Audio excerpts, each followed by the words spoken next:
million, you're going to make that 40 quid each. I know, it's extraordinary. I mean... They're the sort of indie equivalent of the So Solid crew. Yeah, you're not going to make any money. The manager's getting 20%. Exactly, yeah. And also on DVD, Red Dwarf Series 1. So, some absolutely barnstorming prices. And if you can identify what artist to use in this well-known racist phrase, that's because the Chinese look older.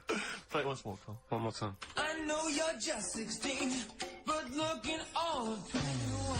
That's...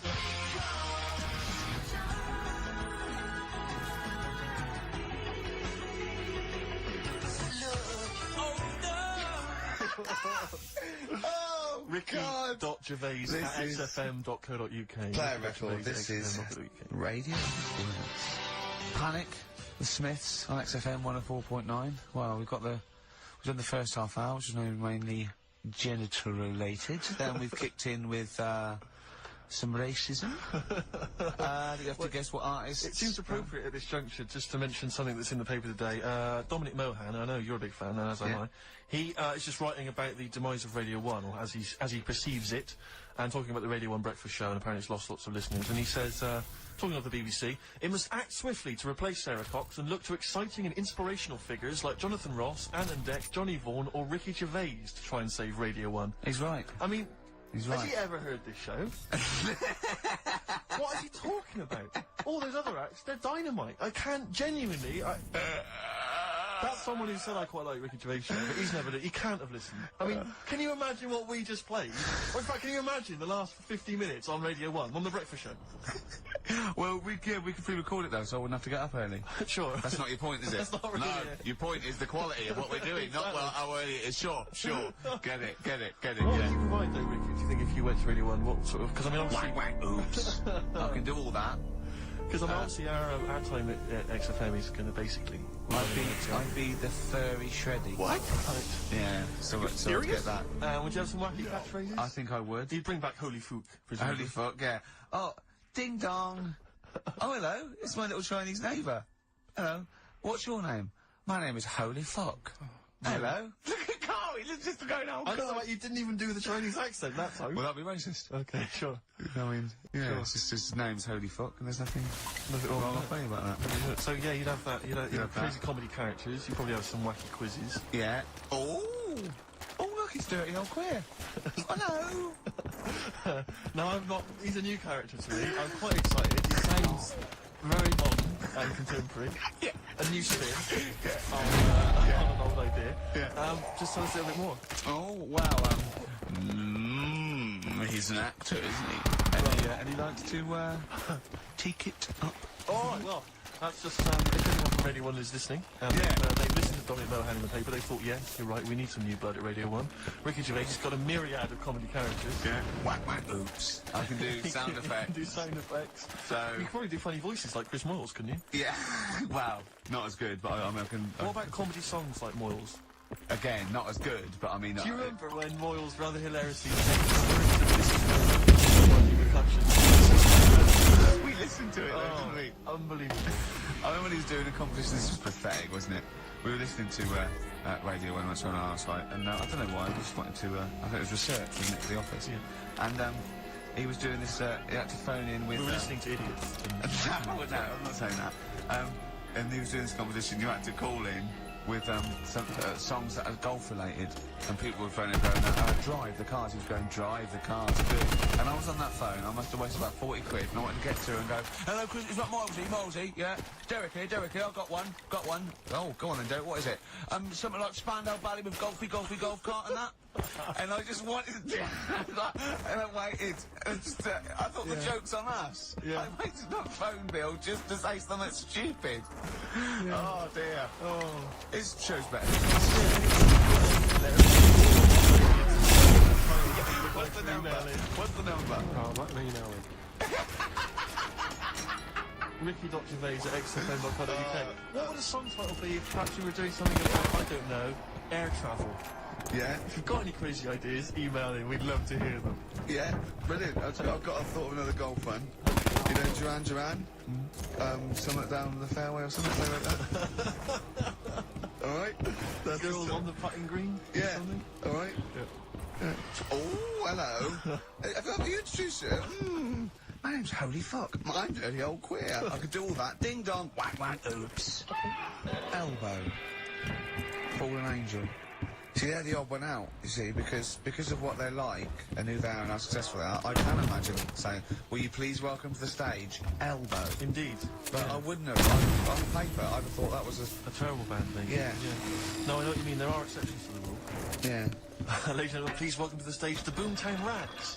Yeah. Yeah, see, I thought that was I mean, I think it is a bad name. It is a bad name. But you can imagine it happening. Yeah. Yeah, so there's a band name. So call in if you've got email addresses and that's cool. What's going on? That's halfway through. Yeah, it's been alright. Yeah. We've covered a lot of bases. We haven't taught them anything. Not taught them anything. I think that, we taught them to tune into a different station. yeah, I think Heart 106.2 is probably picking up a few of our listeners as we speak. Yeah. Who's on at the moment? Dunno. Doesn't matter on there, does it? We just sort of... Don't slag them off. No, I'm not slagging them off. I'm just saying I don't think you tune in because you want to hear Simply Red and that, don't you? Well, they play other great stuff as well. Magic is the one that I love, because I only ever listen to it in a cab. Yeah. I'm in a mini cab. Good, and that's good. That is a good station. But Magic is dynamite. But I know for Magic, the DJs, they've got like 5-hour shifts. It's incredible. They're on... And they do read their own news. I know. It's like they've cut out any expenditure on that channel. It's just some old records. Yeah. And one guy has to go on for 5 hours. It's the... He sort of wants to be a bit of a sort of comedian, and he does one link. It's sort of one sort of 15-second link between each record. Sleeping on. There's a story in the paper again that people were late for work on the underground because there was leaves on the track. Just wondering if leaves are ever late for work because there's people on the track. It's Simply Red. Oh, bless him. I said that he's got to come up with them for like 5 hours. He's been sweating. Before I was going, I'm going to kill myself. I'm going to kill myself.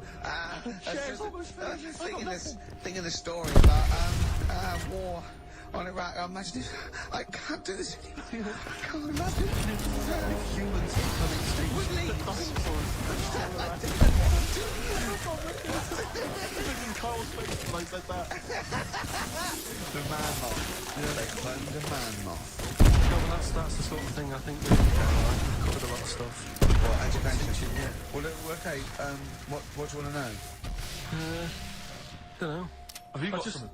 Can you educate us on anything? I'm reading bits So could and we bobs. bring back just for one night only, educating Ricky? Oh, I'm excited. Yeah. Do you think it warrants that? I don't know enough about it. You know what I mean? About what? It sounds perfect. Play the jingle. Oh, educating Ricky. He's getting smarter. A couple of things happened in the week that I read about. What's going on in that? Yeah. One was about that Galileo fella. Was it about 1636? Was it? I think it might have been earlier. bad. Go on. With some stuff with light and that. Yeah, he did lots of physical experiments, yeah. Is that it then, Carl? Is it? He That's did that some sort stuff of- with light and that. What did he do with light? What was that? Well, I think he invented the first, Telescope.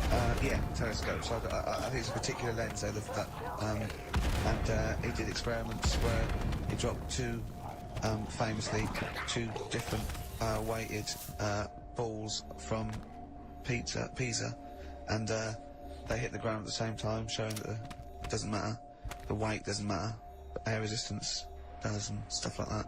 I think he probably explained it a bit better than that. Yeah, but I'm talking to Carl. Sure. But did they need to know? He's just thinking about people. Yeah. Did they need to know stuff like that back then? What do you mean, did they need to know stuff like that? It's just... There weren't people going around going, I've got these two things off the Leaving Tower of Pizza. I just don't know which one's going to land first. Yeah, I need to know. What do you need to Bring me know about? Galileo. Yeah. It's for a bet. Yeah. No, but if I was knocking about there, I was like, we need a telly. I bet he thinks the Flintstones is real. I know. That'd be brilliant. That's what I'd do if I was a caveman. I'd make a telly out of rock. Yeah. And a pelican and a cement mixer. Yeah, exactly. Yeah, we need the car. Well, we haven't really got the internal combustion engine. Can you stick your feet through the bottom? Yeah, just get me a car for Christ's sake. Anyway, so I learned that. And then, What? He learned his name.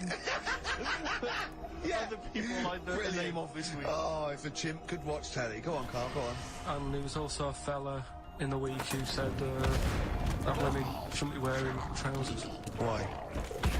because they don't look good in them. Right, and who was this guy? And from what year? French fella. Last week, Did he need to walk around naked?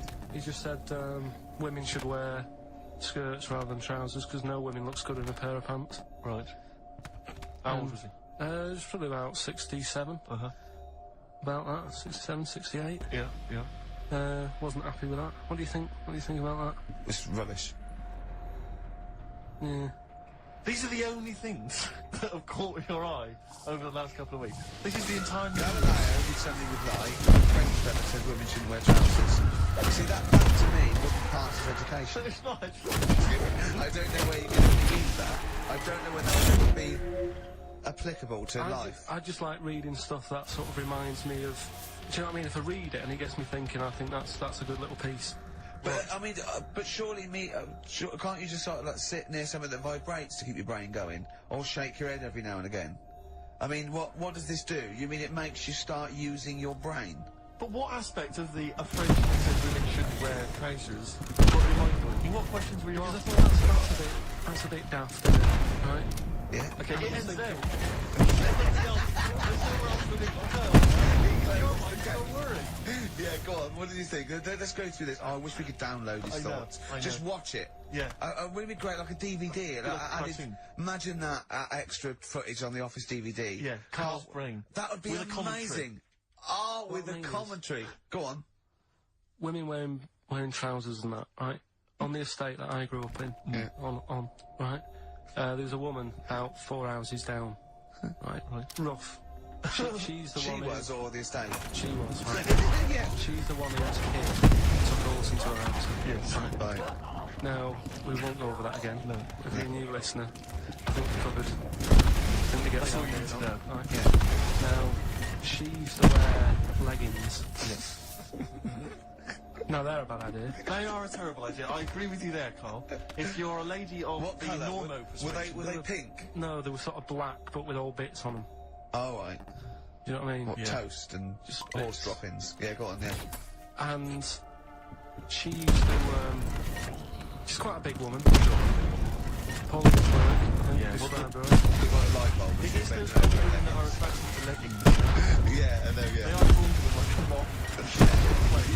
Yeah. And that's what I remember when I read this piece. And she used to work on one of those sex line things. Right. Right, she used to do that. But What, was she an engineer? the weird thing with her was, she had big eyelids. Right, go on. That were too big, and this is what I was thinking. What do you mean she had big eyelids? How big do eyelids have to be for you to go, they're big eyelids? What was she shoplifting with them? Would she come out of Dixon's with like a radio stalking them? What do you mean she had big There's eyelids? another popular things around nowadays, you know. What do you mean popular things? I'll say right anyway. Can I get some big eyelids, please? No, it was just like one of the things that people suffer with. Just big eyelids, they could hardly open their eyes. What do you mean? That's one of the popular things round where I grew up. People had big eyelids, they could hardly open their eyes. What does that mean? What sort of freak town were you born in? You had webbed feet people with big heads. You got women with big eyelids. What does big eyelids mean? Are you confusing her with the horse? yeah. Did she have hooves? Look, what? Just too much skin. It was like the neck of a chicken, but on the eyes. What's your point anyway? So there's this big-eyed woman with the legs. That's what I'm saying to you. When I read that story with people with trousers, Yeah. I went from that. Yeah. You used to have big eyelids. I'm still at the point. But then, and also another bloke who had an eyelid problem was a man. Yeah. His dad had it. And same problem, massive eyelids. I don't know what that means. I don't know what that means. I used to say to my mum, oh, I'm going round to, Dave's house. Yeah. And, or to say, well, that's alright, but make sure his dad doesn't take you out in the car. Because he could hardly... he could hardly see. He had to have his dad... He gets to tilt his head back to keep his eyes open. Sure! Did he have a couple of matches with him at all times? What a load of gobbledygook! This man is educating Ricky. It's like you're supposed to make that leap as well. Yeah. Ricky would be thinking about his big eyes and women wearing leggings. Use time running out. On XFL. Just a couple of emails just to update you on what's coming in here. Go on. Natasha has emailed us. She says that she's of Chinese origin, and at 27 she often got mistaken for 24. So your notion that Chinese people don't age well is obviously factually incorrect. Yeah, well, we didn't need factually incorrect, but I mean, honestly, factually, we didn't need you to tell us that. We know Carl is talking absolute nonsense. Wait till you get to 30. This is quite a nice email from Paul. He says, let Carl know that I have a Chinese friend called Oi. Imagine the confusing and amusing situations we get into. We're out and about in busy Soho. Does his surname come here? Lightning wit from Carl. Wait That's nice. till you're 30. Yeah, I know. Brilliant. But no, actually, we've had a surprising response to Songs of Phrase this week. Despite the fact everyone has agreed that it's racialist, they've nevertheless had a go. So keep your answers coming in, because we may as well. You're a hit, Carl. You're a hit. What, we still got monkey news? Yeah, that's still coming up. Yeah. Later on. We're not doing Cheeky Freak of the Week anymore. We're not. No. No. I don't want to upset people and that. There is a good freaky programme this week. Go on.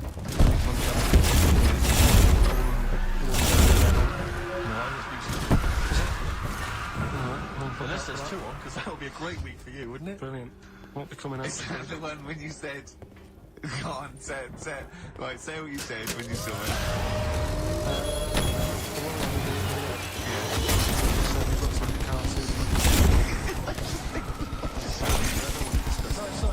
It is me, Carl. Again, Steve, if we were in a restaurant and I'm arranging to meet him and I said to the guy in the door, I'm meeting, Lisa, or whatever the name is, yeah? What do you look like? Well, it looks like a cartoon. I'll be over there. I don't think he'll get mixed up. What would you say about me and Steve again? If you're meeting us? It just starts getting nasty, doesn't it? I'm meeting Carl Pilkington. We're very busy. What's it like? He looks like Charlie Brown grew up. He's got a complete little round bald head and he's got a gormless look on his face. He's over there, mate. Yeah. Alright, let's start the ball rolling for you, Carl. I love that it's okay to say what you like about people if you go, yeah, but if I was looking for her in a restaurant... I know. Yeah. And why have you arranged to go on a date with this woman? Be a good night out. For her or for you? Well, I'd like to have a chat with her. You know what I mean? Just find out what worries her and... You know what I mean? Because some girls People worry like about you. things.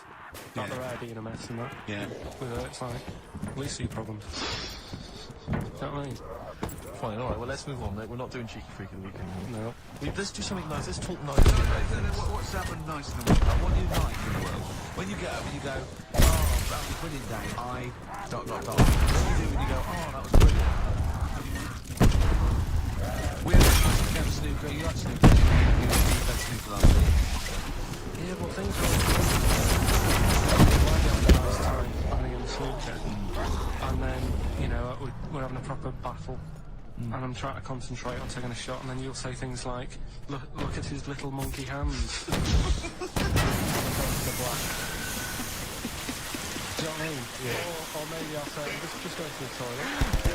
And then one of you will follow me and appear over the door. You're actually in a cubicle sitting down, wasn't it? Yeah. And Steve Merchant's head appeared and went, alright. And you went, oh, that's me! Oh, that was great. Doing a George Michael on me. Well, That is one of the benefits of being very tall. You can look over You at can look Carl. over the stalls into my lavatories. It looks like a giraffe house. You're sitting down there and you look up, right? And he's peering over the top. Oh, the fun we had. Oh, it's great, isn't it? But anything intelligent. It's like the monkeys. We are like the monkeys. Oh, we are, sweet. I wanted to write a thing for the darkness. I want to write like the new monkeys. Like a TV show. Yeah.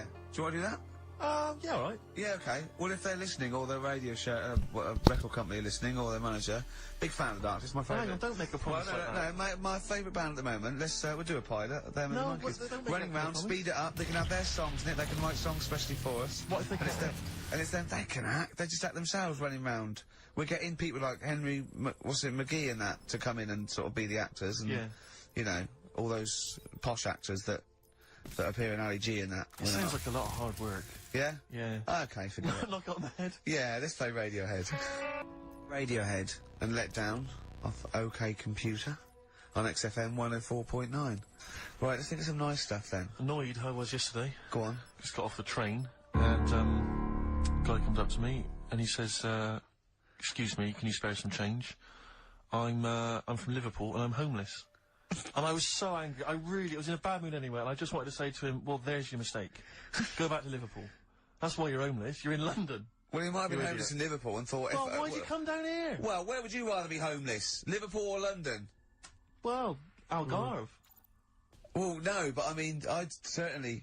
Do you know what I mean? But just, why am I supposed to say I'm from Liverpool and I'm homeless? Why is that supposed to be a persuading factor? Just annoyed me. I thought there was enough problems here already. He's going for a double sympathy vote. Yeah. I'm homeless and I'm a Liverpool. He could have just said, I'm from Liverpool, I'd have given him to the train. Guys, he was from Manchester once, I gave him my sandwich. Yeah. There's a thing the other night, right, they do this programme, it's only on in London, so if you listen out of London you won't know about it, but it's about Oxford Street, right? And About all the thieving that goes it's on like and stuff. thieving, Yeah. you know, drug problems in Yeah. the streets and that. Yeah. You know, what gets on people's nerves, those people with the boards, you know, go insane and all that. And this bit that concentrated on the homeless problem, right? And you know, this fella looks at the homeless, he goes up to him and says, "How you doing? Are you hungry? You need food and that?" He said, "You know, a lot of people worry about the homeless, but we do try and look after them." And the Salvation Army were there, and they said, and this is where they can come if they need anything, if they need any food, or any clothes, if the shoes are worn out. And he said, "Oh, can we have a look at that?" Right? So they go in this little they jump in the winter in the cold, and the camera sort of pans across a load of ties. Right, for the homeless. What? Ties. The ties for the homeless? Around the neck, like, to look smart. No, they use them as belt buckles. I've seen a lot of... Or for their dog. Yeah. What are you talking about, ties? That's what they did. They said, "Here's the room with all the stuff in it." Right? Jumpers for the homeless. Jumpers, shirts, trainers. Hanging Any cravats. Now, where's the cummerbunds? I'm thinking of being homeless outside the Royal Albert Hall tonight. Yeah. That's where the real pickings are. Like breaking in the back door of the Savoy this evening. Oh, dear. Another charity thing that I was reading about the other day that they're doing. Do they give them trainers? Because I've seen a lot of traps with new trainers, and I think there must be like a equivalent of a soup kitchen where they get shoes, because that's it must be, yeah. Otherwise, that's weird, isn't it? You get you blow your money, you beg all day and get a nice new pair of Nike. Yeah, no, don't waste it on clothes. Get some tennis. Get some, special brew. That's the best value. Go on. Some smack.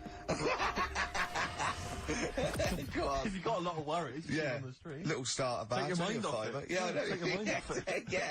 Yeah. But that's weird you say that, because, you know, a trainer's the most important thing, because, like, you know all the problems in Africa, Sure. right? A lot of problems going on there. Yeah. The other day, they're asking for people to send their spectacles to Africa. Right. Would you be happy if you were over there and, like, you're hungry and that? And then they say, "Here you go." Well, yeah, it must be for a reason. I don't think See, it's... they've got bad eyes and that. Yeah, I know, but I don't think they go around... It's not like when you see those things on Live Aid and there's people dying but they're putting specs on them. No, I think that's what it is. No, it's not, Carl! They sort think out that's what they food and medication before they put a little pair of specs on the lads. That isn't how it came across in the advert. I think they probably walk hand in hand. You know, the people handing out the food are also, you know, walking alongside guys with the specs and they're handing them out as well. But what have they got to look at? What? They don't own anything. They'll realise how bad everything is. God, it's rubbish here, isn't it? I try and help out the world. I've joined a little charity thing. They pay me £5 a month. Yeah. Yeah. I'm all up for helping. Yeah. But sometimes you think, what can we do? Yeah. You know what I mean? Yeah. What can we do? Okay, what can we do? We can't do anything. Okay. Play a record. We were talking about the debt the other day. I was reading up on the amount of debt that South Africa are in and that, and it's just like, that's without any shops.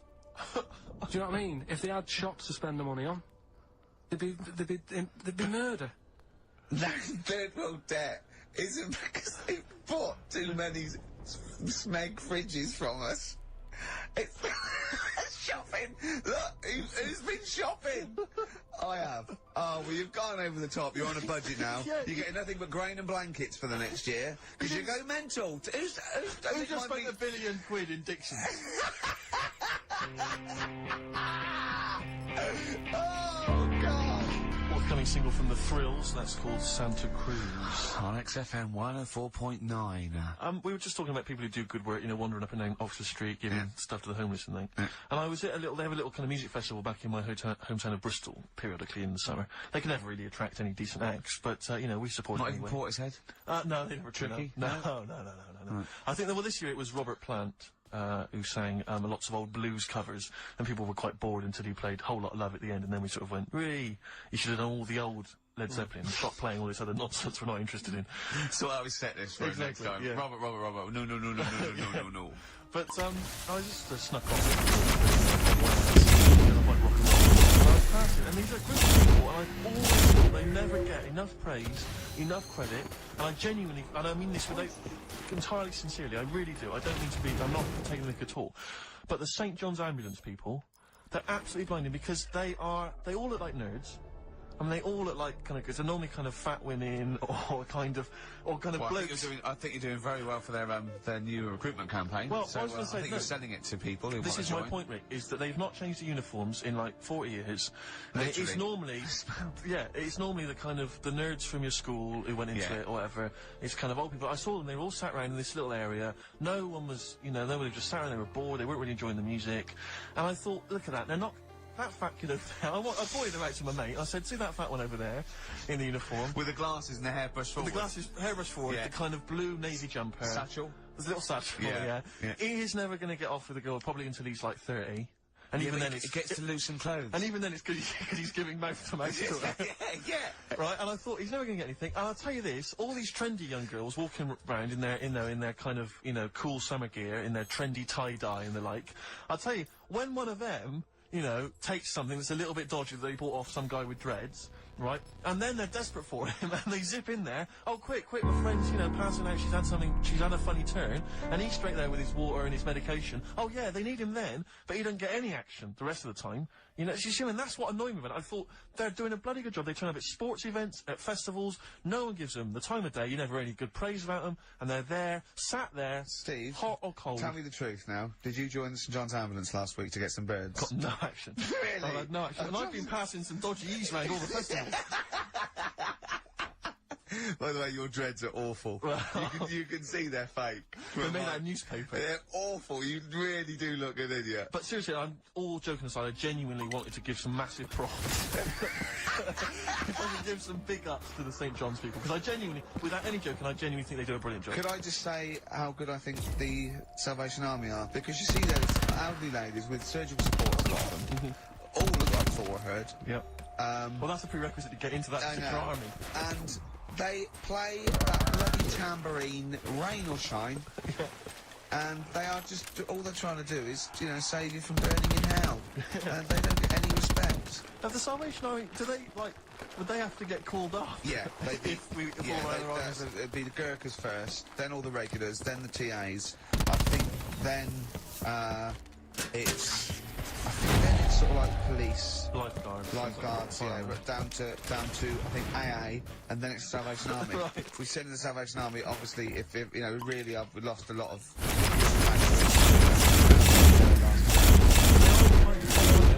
They can kill him out. Yeah, with a single blow. Yeah.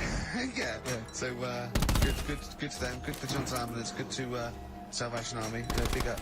I think we should just, if I might introduce a new feature every week, let's just give some props. Let's just give some massive respect to someone who doesn't get enough respect. Yeah. Who doesn't get enough sweat? Who's done a blinding job? Mother Teresa, she's... Oh, no, she won't be listening anyway. Who's the best person? Who's the best person there is? I'll tell you what, I'm gonna call, either Carol Vorderman or, Esther Anson and say who's the best one you've ever met that, you know, did something. Yeah. Alright? And we'll heap praise upon them next week. Yeah. Great. What? I just don't like, you know. They know they're doing a good job. Right. If I did that job, I want a pat on the back. You wouldn't need a pat on the back. And people are starting to, you know, it's like Carol Vorderman. I like her. She's all right. She does a good job. But now that Better Homes, they only tend to turn up at people who have had problems. Do you know what I mean? Right. Well, you leave can it, have a leave new it. kitchen. Okay, wait. Go on, what do you mean? No, it used to start off and it's like... I haven't seen Better Homes. What is Better Homes? They go around. But then they get a bit of bad news, and Carol thinks, I'll cheer them up. Yeah. And it annoys me because if you haven't had bad news, it doesn't mean you're not worth a new kitchen. Did you send in an application? Yeah. They say that I'm bald, I'm from Manchester. Well, if you'd written that, they'd have rushed round. Yeah. What do you mean? What they say, so-and-so's had a bad year, his mum died, he lost his leg, and all he's ever wanted is a chaise longue and a hostess trolley. And the annoying thing is, right, they might not be the ones who write in, it might be a neighbour, Yeah. but they also get something sorted out for them. Really? So even though the neighbours have a bit of bad news, they go, I'll catch you in on this one. I'll send a letter in to old Carol, tell her that her mum's passed away. Yeah. I'll get a new conservatory sorted. Sure. And sometimes a neighbour gets a better deal than the person who... Do you know what I mean? The person who's had a bit of bad news gets like a new... Neighbour next door. Leave the conservatory, kitchen, let it go, Carl. New You have your kitchen. kitchen sorted. See, I tried to grout it, didn't you? Yeah, don't Oh no, we got to do. Oh, look, play a record. We got to do the results, and then we got to do monkey news. Could we quickly do the results? Well, you say we've got to do the results. There's not people hanging on. Let's do it. Just knock it out there before. Well, let's play a tune. Let's come out and do it. Eddie and the Hot Rods, yeah. Eddie and the Hot Rods. Do anything you want to do? That's uplifting, isn't it? Oh, the drumming, brilliant. Takes me back, all the way back to 1978 on XFM 104.9. What were you doing? What were you memories? I was actually probably dancing around minding the drums to that in your bedroom. In fact, I remember. I remember. I think I had that one on a single, but I'd got it from an old jukebox, so it didn't have a middle. Sure. Right. I think they're called dinked. Right. And so I had to line it up really carefully, and sometimes by the end it would just slightly go out where the record was moving. Where I just had to. Interesting. Yeah. What a lovely insight. Since you're right for asking me what I was doing 25 years ago. Carl, quick, the results, then monkey news. I need some monkey news, but I need the results first. Right, play it again. Songs of phrase. Name the artist. Name the artist. I know you're just 16, but looking old. Hue and Cry.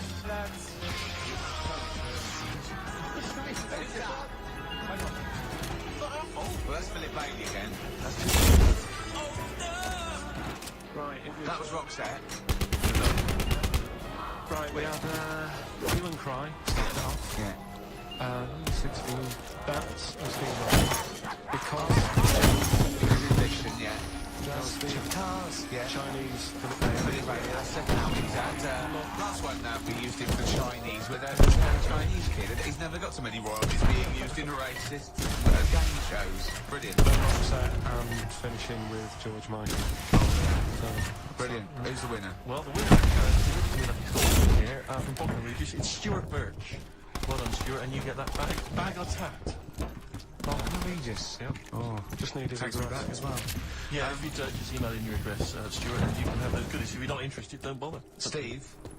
Oh, chimpanzee that monkey news. Okay, monkey-related news from Carl Pilkington. Right, do you know the monkey that went into space? Yeah. It happened in 1958. Right. Now you know that. Yeah. What did he do next? What did the monkey do next? Yeah. One appearance on Celebrity Squares and it was like forgotten. Right. Yeah, cut a novelty record. Yeah, just like Rick Waller. I'll tell you what happened. He got back and all that. Got that. Heroes welcome. NASA sort of said, you know, you did a good job. And that's where a lot of people think you know, it all ended, sure. But NASA were like, well, hang on a minute. We spent a lot of time with training him up and stuff. So he's like, you know, he's saying, sure, I've learned a lot, I've still got it all, kept it all, I know what to do. So I said, right, well, you do it. So he turned into like a bit of a trainer at NASA. We wanted to send you out on the top of an organ. You put on this little bellhop outfit. Could you smoke fags? Yeah. I'll have a go. So they were getting in new monkeys. You know, the main man at NASA was saying, can you teach us the sounds going to class? You know what I mean? So remember it all, I know what's going on, I know what buttons to press, what to do in emergencies, that sort of thing. It was technically sort of employed by the army. Right, can I just fit in here? I don't know the story, Carl. And I might embarrass myself here. You've got an army of people out there that probably send me an equally deranged email from a different website. But I'm pretty sure when they sent the monkey into space, it was to monitor his physiology. He didn't press any buttons or learn to dock or take off. It was just the effects of weightlessness and space on basically a primate. I'm pretty sure he was tied in with electrodes to his head. So, well, yeah, I'm pretty sure. But even if that were the case, and he had like one or two very basic buttons. Definitely not. Definitely not. Even if it were the case, I'm pretty certain he wouldn't have brought him back to train up Neil Armstrong. Right, definitely. Go on, What are you going to say when you come out there? Yeah. I was thinking of just saying, I'm on the moon. Hello, it's made of cheese. Don't say that. What about... I've noticed that you got little legs, right? But mankind stepped forward. Well, how could I put that? I was just going to say, I'm on the moon, it's great to be here, wish you were here. I've got to think so Hi, about that. Mum. Yeah, go on. Anyway, basically he got back, they sorted him out with a nice pension, he was happy. Because of like the rank that he got, he was like, you know, he had loads of medals and stuff, he said, right, we'll make him a colonel. He got that. Like I say, he got a pension. How was the end? He died in 1969, he was buried with his wife. He passed away. It's fine. I'm sure it just goes on to a different website about something completely different. And Yeah, it's you're just talking about Buzz Aldrin. yeah. His page is missing. Oh dear. Well, that Carl, if someone could just call in, did they train hard for the dog to sort of like, you know, dock and re-entry? Did he, mate? They didn't bother. They didn't even bother. Didn't bother bringing him They just sent him up there, and they didn't have technology to bring him back. And they just went, yeah, that's that. Brilliant. Well, I can do that. Yeah. Amazing. Really? Yeah. What do you think of that, Carl? Rubbish, isn't it? Sort of brought it down a bit. But But the little monkey made a colonel. Hero. Big hero. What was he in? What craft was he in? he was in Jupiter AM. Yeah. Let me see that piece of paper. Yeah, I can guarantee there's nothing there about his training other than let's hope he's not sick on the control panel when we shoot him up at 400 Gs. Oh dear.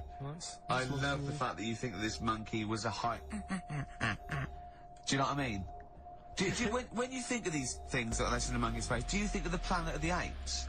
Like they're sort of talking, sort of chimps and gorillas, and they're in tunics on horseback with snub-nosed rifles. What do you think of? Just a little getting on with it.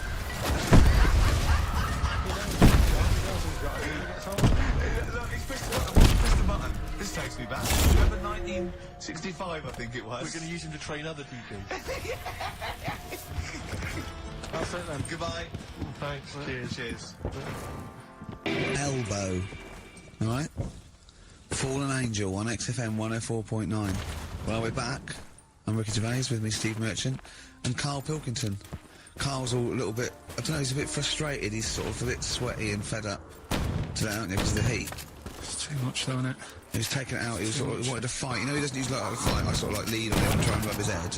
Yeah. But today he was sort of leading it, he was sort of like getting a little bit, if I didn't know better, I'd have said it was sexual frustration. Well, I was like watching, Rick, if you don't mind me saying, I was watching, not in that way, just watching. It was sort of like he was going, oh, I want to hit you, and I was thinking, does he want to hit me, or does he want to do something else to me? Exactly. What were your thoughts, Carl? Exactly.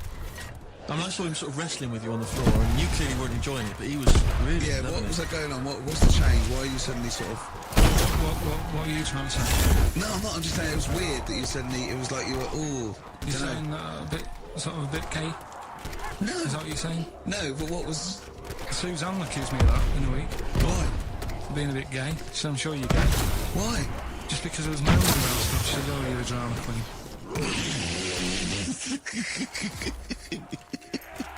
Right, well that's What were you moaning about?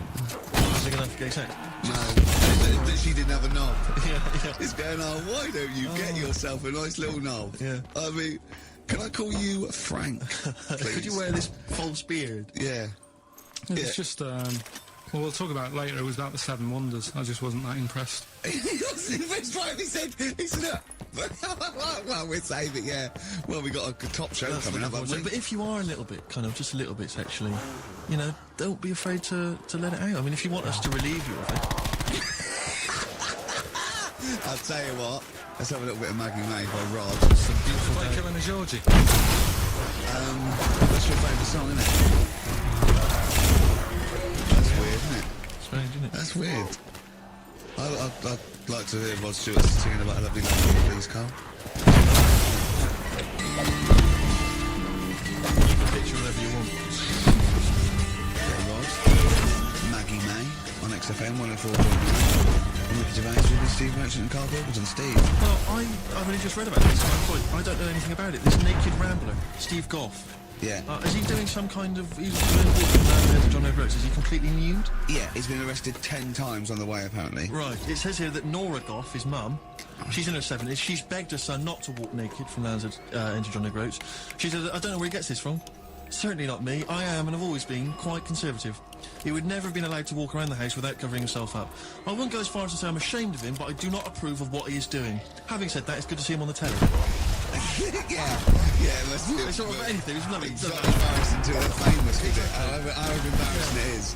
But I can't believe my son's a serial killer. Nice to see him on the telly. he looks like one. He's not, obviously. What is he doing? I don't Steve understand. wouldn't say he was, and he's not. He's just a rabbit.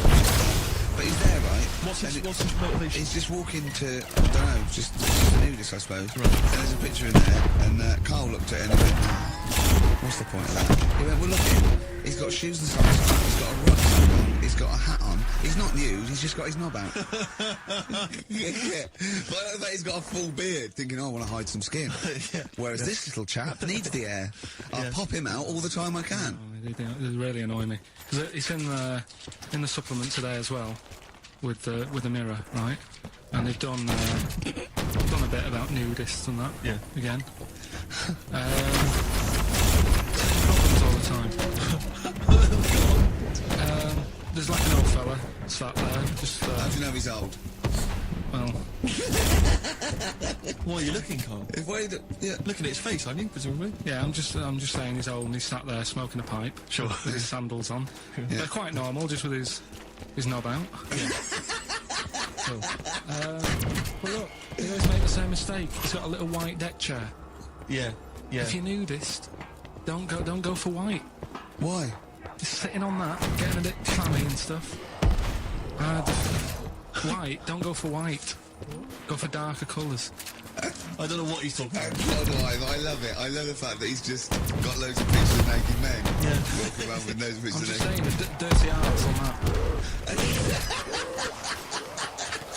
I think we've discussed the news before. That I don't understand the impulse at all. I do find it bizarre. I mean, there's a picture there of 3 men nude in a pub. Yeah. Just having a chat. Yeah. Oh, I mean, okay, fair enough, walking around outside, but indoors? In a pub? Nude? Well, it must be a nudist Pop on a pair of pub. shorts. That must be a nudist holiday, I assume. As opposed to, like, the local. There is, though, isn't there? There was a thing in Bazaar magazine the other week where Sure. there was a picture of some people. They've got an airline of their own now. What, nudists? It's nudes. Nude airline? So you can get on there. And your holiday starts as soon as you get on. Sure. And, but what's the point? Well, I'd be worried just about banging against things. You know. So to speak. Yeah, my shoes and things. Or spilling the hot when the waitress comes along. What coffee? Yeah, that's a good point. Would she have to be nude? Would the stewardesses have to be I nude? don't know. But that bit as well where they walk down the aisle and they have to check if you've buckled up. Yeah.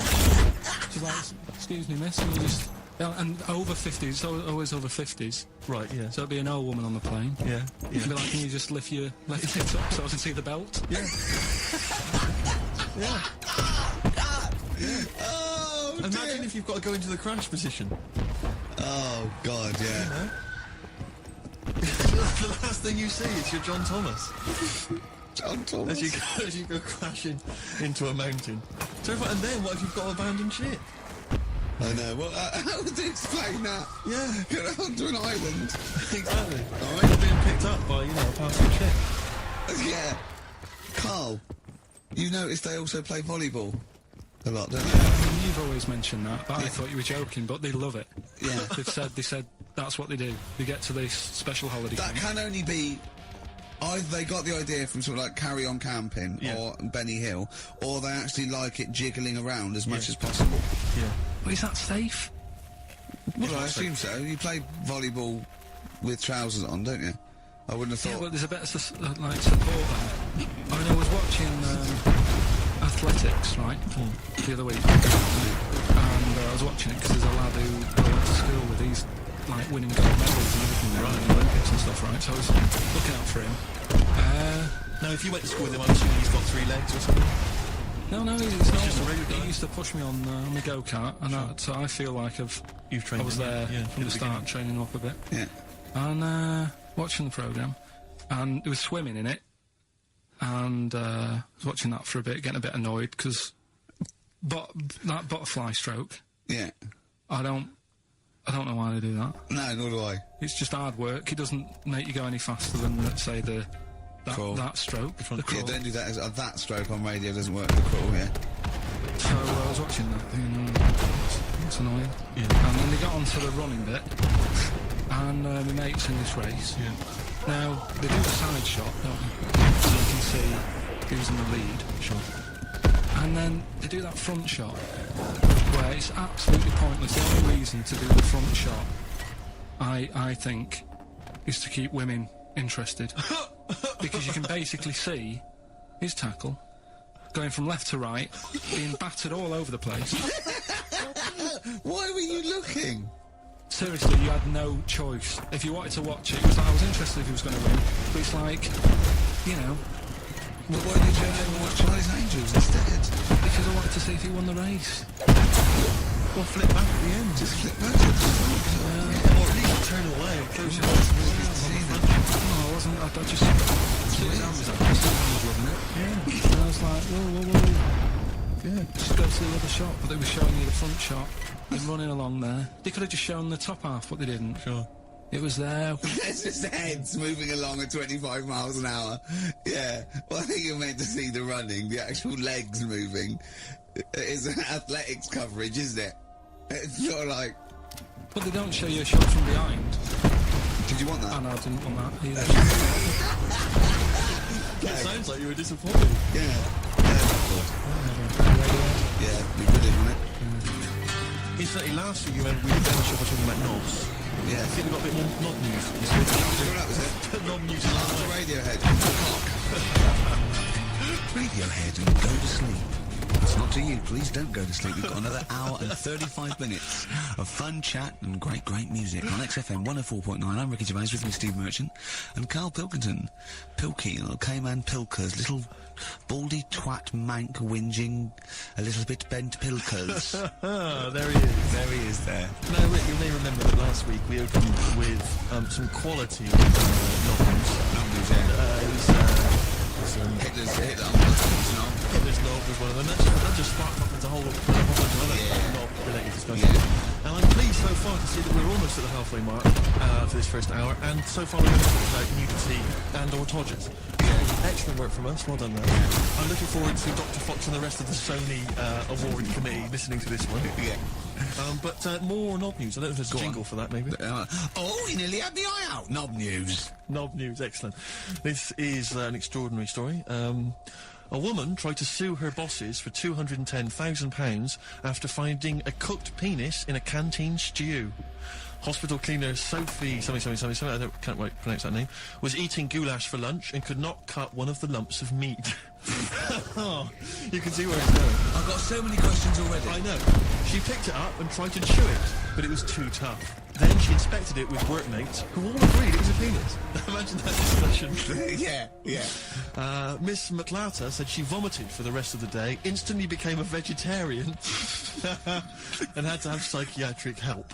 It's not known whether the organ was from a human. The case continues. Well, it can be found out, so that's one thing. Obviously, that doctors aren't confused. They're not going, I don't know, I've never seen one like it. Yeah. Also, why is she eating goulash? I mean, that's my first question.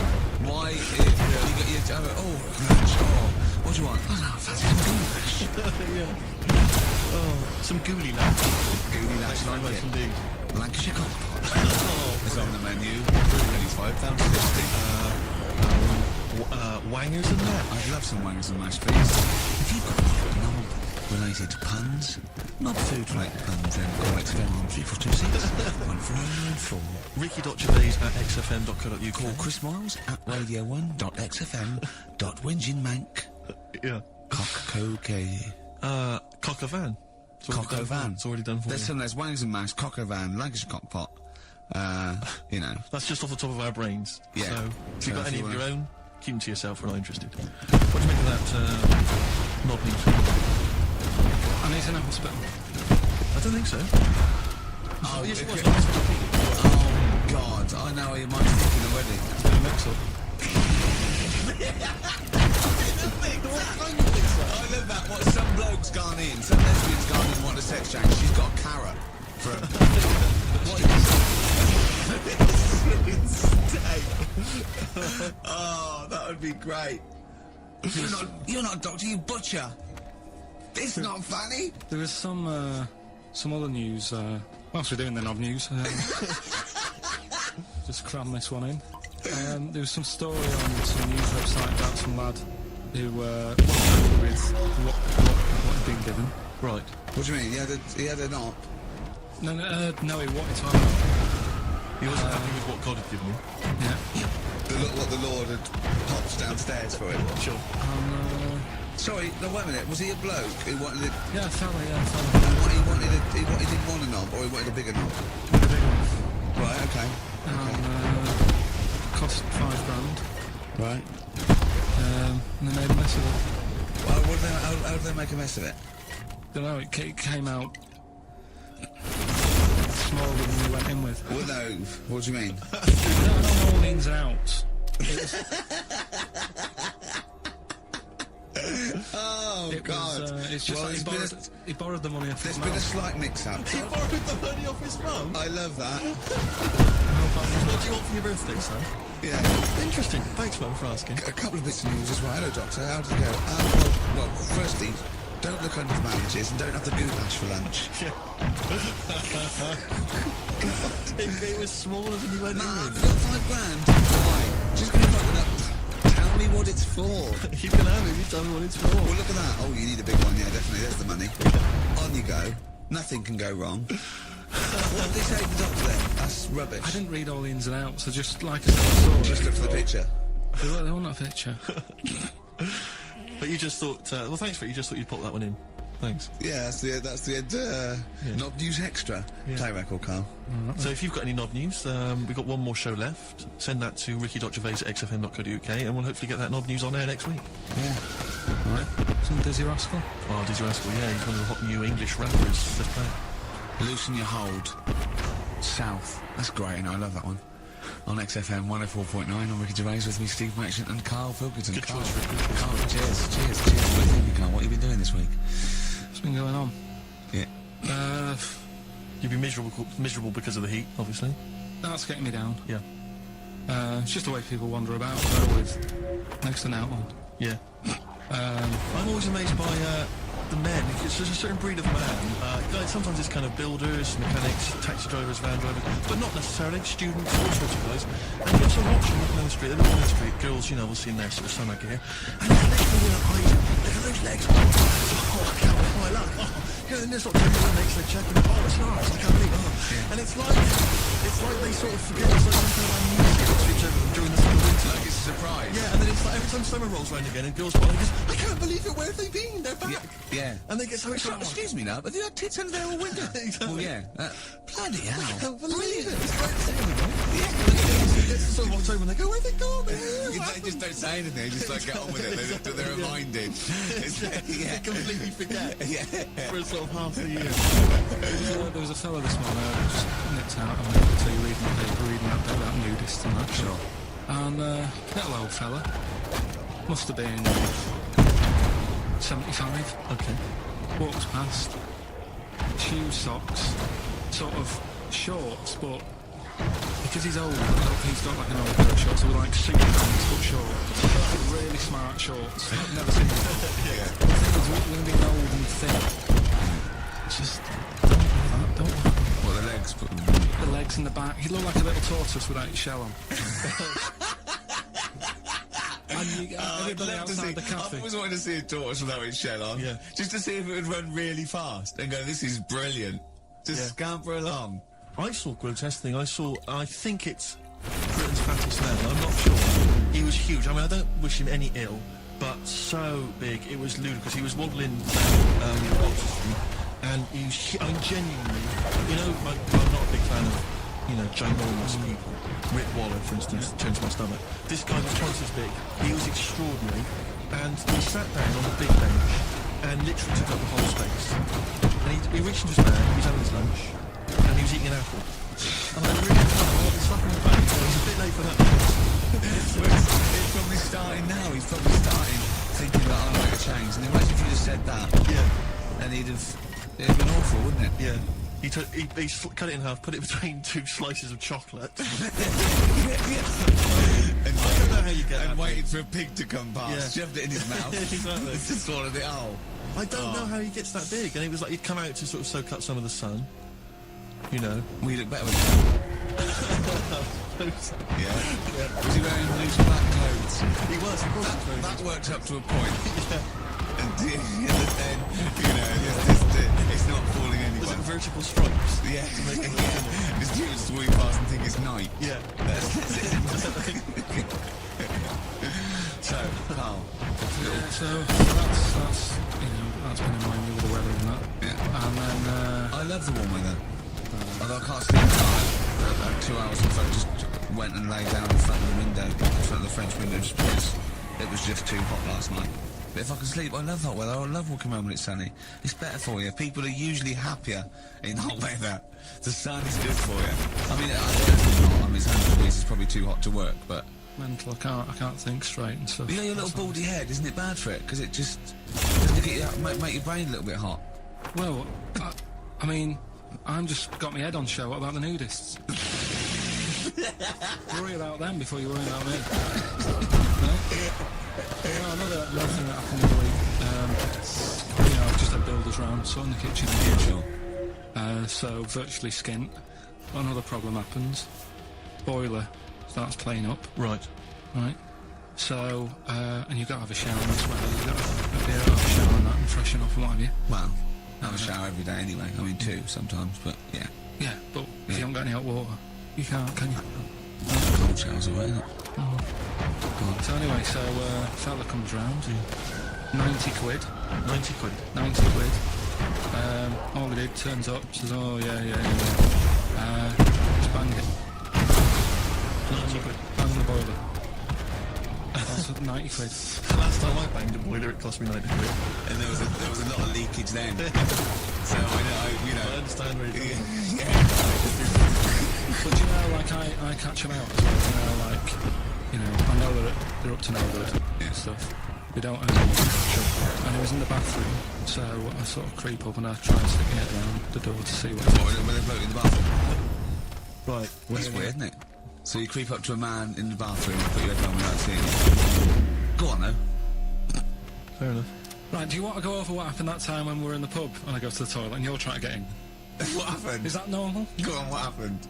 Go on, go on, not ashamed. What happened? Come on, say it. Say it. What happened? Well, don't start a story and then don't finish it. What are we doing later? He was in the cubicle, and he got on the cubicle to have a piss to avoid me annoying him, right? So what I did, I got some like liquid soap, and I just put it over and squirted it on him, and he came up going, look, it looks like someone's just effing jizz on me. I've got effing jizz on my back. That's a work from Soho. I was talking to, so, where was it we had to go to the, when we went to the island with those people? Wednesday. Something like that, yeah. We had a business meeting, right? And I was it was about 11:30, and I was going down Old Compton Street, and as I got to just going past Mamma Mia, something hit me on the shoulder. I looked down, and obviously it was bird shit, but just for a split second, I thought it looked like jizz, and I just thought, oh God, because and I sort of wiped it off, and I thought, right, I got to wash my hands, like getting it, but obviously it wasn't jizz, it was pigeon shit or something, right? I had this pamphlet once when I was at ULIM. Terry Tiggins Trust left this pamphlet, and it was all stuff like safe sex, and it was stuff honestly, I swear, it said things like, you don't have to have four. It said you can do lots of other things with your lover, like it said like come into some fruit, e.g. a melon. It says with friends, just come on the back of one of them, right? And then this is the bit that made me think, oh my God, when I looked down sort of my shoulder, it says come out of a window. Oh, then you're passing celebrity. Oh God! Oh, I've got to get that pamphlet. If anyone's got that pamphlet, I think it's brilliant. So, yeah. Good, right, well, let's play with it. Noel Edmonds did stuff like this on his show. He's back. Oh, dear. XFM 4.9. Before we had Swanky News. Monkey News. That's the sort of link. This is Dr. Fox is no better than this. No. It must be we're getting better now. We got any other news there, Carl? Well, you were just talking about bird muck. What a classy show this is. Yeah. I imagine someone just having a barbecue, tuned into this. Yeah. Get you on the radio. I was talking about coming out of windows again, darling. It's putting me off my sausages. No, what? I was walking down the street and this pigeon, sparrow, whatever, did its thing, and it landed on the air, and I was like, oh God. So I thought, I'm not going to wipe it off. Why not? Because I don't want to get it on my hands. Right? I thought I'd leave it until I get home. So it was probably So about... you went to work. Oh, met some friends. Not about midnight. Went on the pool. Tom's best man, Tom speeches. That is brilliant. It was on there for about, I don't know, half an hour or something like that. Brilliant. I'd get on... Did it not kind of slowly ooze down your neck? No, it's fairly hard. And sort of corroded me in. What are you talking about? Why did you leave it there then? Why not just wipe it off with something? You can't fucking walk round with... Pop in a newspaper and buy some tissue. Then I look stupid. Where is the bruise on your ear? Brilliant. They're all wearing that now. But no, what is it they eat? It's alkaline. It's really strongly alkaline, isn't it? Or is it acidic? I don't know. Maybe someone knows. Is bird muck acidic or alkaline? But it's corrosive, yeah. Weird, isn't it? Weird. Weird, It isn't it? didn't seep into your brain. Yeah. Listen, do you want to set up songs of phrase? Yeah. If you've not heard the show before, I thought we weren't doing this week. I thought we did. No, we'll do it once, right? And then next week's the last one, so we'll do Ghostbusters. That might be the last one ever, depending on whether Carl decides to come back in October or not. I'll tell you I'm bored of it. Why are you bored with it? I get bored quickly, so. Yeah. I told Suzanne the other night I blushed she was. I haven't got rid of her yet. She's... things. You put on a soft music though first, didn't you? You didn't just like start getting that right. You know you're very good. Sorry? Well, I used to get bored with you and that. Oh, do you? You're lucky you haven't pissed off. Do you want all the champagne or what? Well, she was annoyed the other Carl, night. what's that on your ear? Don't worry about it. Pigeon shit, aren't it? We're walking to the pictures, right? To go and see Bruce Almighty. Sure. Why? And just something to say, innit? Yeah. So you were trying to sneak in the back.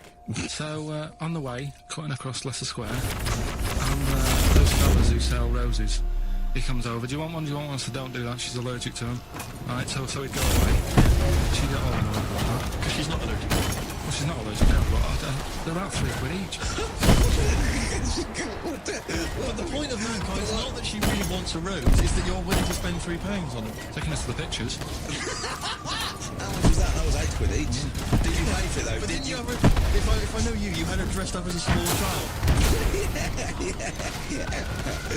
Me and my son, please. Or you paid to sit on your shoulders and wear a long coat. Yeah, exactly. Listen, songs are fun, so. You paid for her to come in and then you went there to fight for what she wants. Yeah, there's no point both of us seeing it, but tell me about Tell me what it. it's like. Right, songs So let's explain what songs of phrase is. You do it. Okay. Oh, really?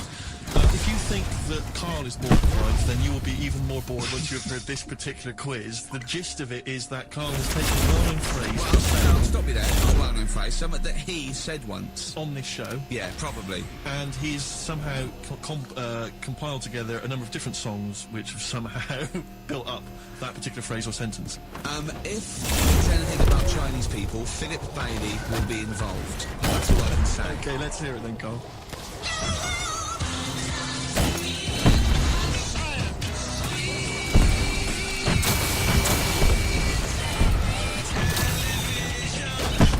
I don't know what that was. This is appalling. This is appalling. Carl, I do not know what that is. What is the phrase? I just was saying last week that everyone's raving about Galileo. No, they're not. No, they're not. No, Sounds like a sort of B-side from the Buggles. Everyone's raving about Beyonce and Robbie Williams. Yeah. They're not. People go, Pop what idol. are you into? Galileo's good. Forget it. No! Steve-O, sorry for Carl there. Special Needs on XFM 104.9. I'm Ricky Gervais with Steve Merchant. We were doing songs of phrase. Oh yeah, I forgot about that. Yeah. Oh god. So what is this phrase? What is the phrase, Carl? Last week we were talking about Galileo, Right. and I just was saying, years ago, I can't remember now, when was he doing this thing? End of the 16th century. Right, and he was messing about trying to find out how speed of light, something like that. No, he did lots of stuff. All I was saying is, surely everyone was saying, stop messing with that, make us a telly. You know what I mean? There was other things that people would have been happier with, sure, back then. Like Yeah. So the phrase exactly is what? The well-known phrase is what? Galileo. Oh, it goes like this, doesn't it?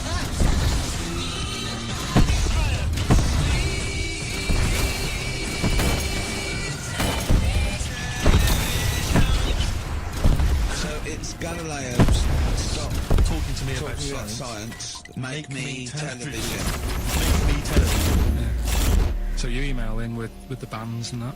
Brilliant. Right, let's... That is rock bottom.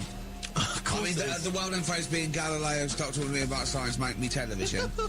That's a well-known phrase. Is one of the weirdest things I've forget cheers out of windows and things like that. That is the weirdest thing I've heard on radio as a competition. Can we have that one next week? Here are the prizes. If you think, Rick, if you think the quiz has hit rock bottom, wait till I tell you these prizes. No, brilliant. I know that we're very much pushing new music on XFM, and it's an alternative music station, so you'll be pleased that we're giving away now That's What I Call Music 55, featuring the likes of Busted and Daniel Bedingfield. Brilliant. You really know how to cater to our audience, don't you? The best dance album in the world, that includes DJ Sammy, Scooter, and Liberty X. Look forward to that. This is not so bad. Nick Cave and the Bad Seeds, a live DVD of the performance. And some, pardon me again. Anyway, that basically sums up the prizes. So I won't say the rest, they're all monotonous. But anyway, I think those clips have gone down the wrong way. Although it's nothing too goulash, really.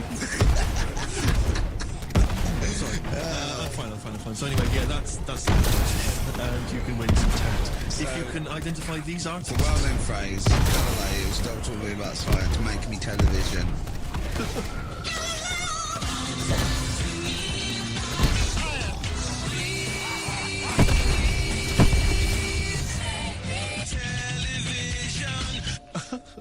It's appalling. But easy this week, I think. Those, yeah. Play a record, Carl. I mean, it's ridiculous. Ricky.gervais@xfm.co.uk. The Pixies on XFM 104.9 Holiday Song. You're talking about people coming around and just banging the boiler and charging all the food. I think it was last Christmas. We had a dripping tap, right? And it started off just dripping a little bit.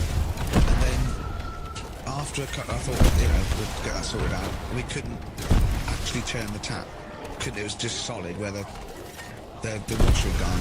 And then over Christmas, like right before Christmas, it just started flowing. It was just like on. And I was thinking, this is terrible. It was terrible. It was a hot tap. And of course everything, the caretaker ran away, everything had been closed down. So I pulled out an emergency plug. Christmas, I couldn't get it, just turn the tap off. Right? So he was trying. And in the end he said, well, what I could do is I could just squash the pipe. Right, cut the pipe, squash it, and then you can change the whole thing. Right, yeah, whatever, right, because I can't have this with us. So, I got to go to the van, and he got this tool, came up to squash the pipe. He was only a young lad, right? Wasn't strong enough. So I had to help him squash the pipe, cut it, put a little nozzle on it, you know, just to seal it, right? And I was 180 quid. 180 quid? And I want to say, surely that's half mine. Yeah. I helped you, and I was sort of being sarcastic. When Johnny was there, I was going, how much was that tool? He went, it was only about £1. I went, pay for yourself, isn't it? Yeah. I was going, can I get one of them? I was going, yeah, get them anywhere. Obviously, didn't. And then he went, I wrote a cheque for £180, and he went, I didn't charge you for the nozzle on the end. I went, no. He went, I said, how much is that then? He said, £2. So I go, I did cash for that, £2.50. £182.50. So you hadn't even really sorted the problem. What can you do? You know, he wasn't ripping me off. That's the crisis. Yeah. He's not going to go, I'll tell you what, mate, because you've helped me, call it quits. Yeah. To buy me lunch. It's not going to happen. Yeah. My mate was locked out of his flat once, and he went out and shut the door behind him, and that was it. And he looked through a letterbox and he could see his keys. Right? Phoned the locksmith, says, look, can you come round? I can see the keys. Right? I just have to go out. And he went, well, yeah, but that doesn't matter. He said, I'm going to charge 90 quid. And he went, 90 quid? He went, but I can see the keys. He went, yeah, I can get them for you. And he went, and my mate said, you're going to come round, you're going to charge me 90 quid, and you're going to scoop my keys up with a bent coat hanger. And the locksmith said, you've got a bent coat hanger, mate. It's brilliant. But it's a fair point, isn't it? Do you know what I mean? Point, that's it. And what can you do? Yeah. I'd have gone, thanks for the expert advice, and then asked the neighbour for a bent coat hanger. And they went, well, we'll call it 100 quid. Yeah. Well, that's more expensive than locksmith. Well, yeah, because you're going to illegal traders. We've got no licence. Yeah. You've got to play it with more in case we get fined. Exactly. That's what was going on when, you know, the fellow was round the other day fixing the boiler in the bathroom. Just to make sure that he was working on it, so it all went quiet. He had the door shut and tried to have a little quick sort of peep, seeing if he's doing anything. Just put the door away. Sounds. He's like, what are you doing? Well, what was he doing? I don't know. But then he's like, 3 down. That's what annoys me, the way that, you know, it's all secret, you're not coming in, and you hear the odd bang now and again. He's probably sat there, crossword, 3 down, giving it the old, just now and again. With his foot. Just annoying. Yeah. What did he charge him? 90 It quid. was just under 90 quid, yeah. And all he said was, you know, give it a bang. If you don't work again, give it a bang. What does that mean? Is that an air block? And they just like... I don't know. It's not that complicated. You wouldn't think a boiler's that complicated. It's not like understanding, you know, how a fast breeder works or a computer. It's a big lump of metal without water in it. How can we not know that? Yeah. We were discussing yesterday, we were trying to work out how the fridge works. That's pretty cool. Magic? It is the magic comes down the electricals into the frozen keys. That's what they call it. Yeah. still, cause I know it's something to do with the hydrofluorocarbons that can exist at much lower temperatures without freezing. So when they're in the fridge, sort of under pressure, they go around. Because the pressure goes down, they take energy from It's perhaps a discussion to have in I still can't figure out. I've never quite understood how a plane stays in the air. It always ends up when I'm in a plane. Basically gonna go. Carl goes walking. Yeah. Yeah. Here's a bit of science for you. Go on. Right. Read the other day. Yeah. If your dog had a go, right, God. started digging, say in wherever, Trafalgar Square, right? You dig at a goal and you keep digging, and you go right through the earth, out to the other side. Yeah. So you're somewhere in Australia or something, right? Yeah. And then you go back to, come back again, come back to London. Right. Stand next to the hole, jump in it. Apparently, you can jump through the world in 42 minutes. It's interesting. But then I was thinking, will you fall? And then when you come out the other end, would you fall back again? Well, yeah, you would. What happens is you accelerate 10 metres per second to the centre of the Earth. So you'd have, but you'd have such inertia, you'd nearly go as far out the other end before it was like a bungee jump. So you'd nearly get as far as the other end, and then you'd go back again, and you'd keep going until you're getting further and further away from making it, until you went sort of back and forth in the centre, and then you'd stay still in the centre. How do you drill the hole through the earth? Every time you email next to the I'll call you today.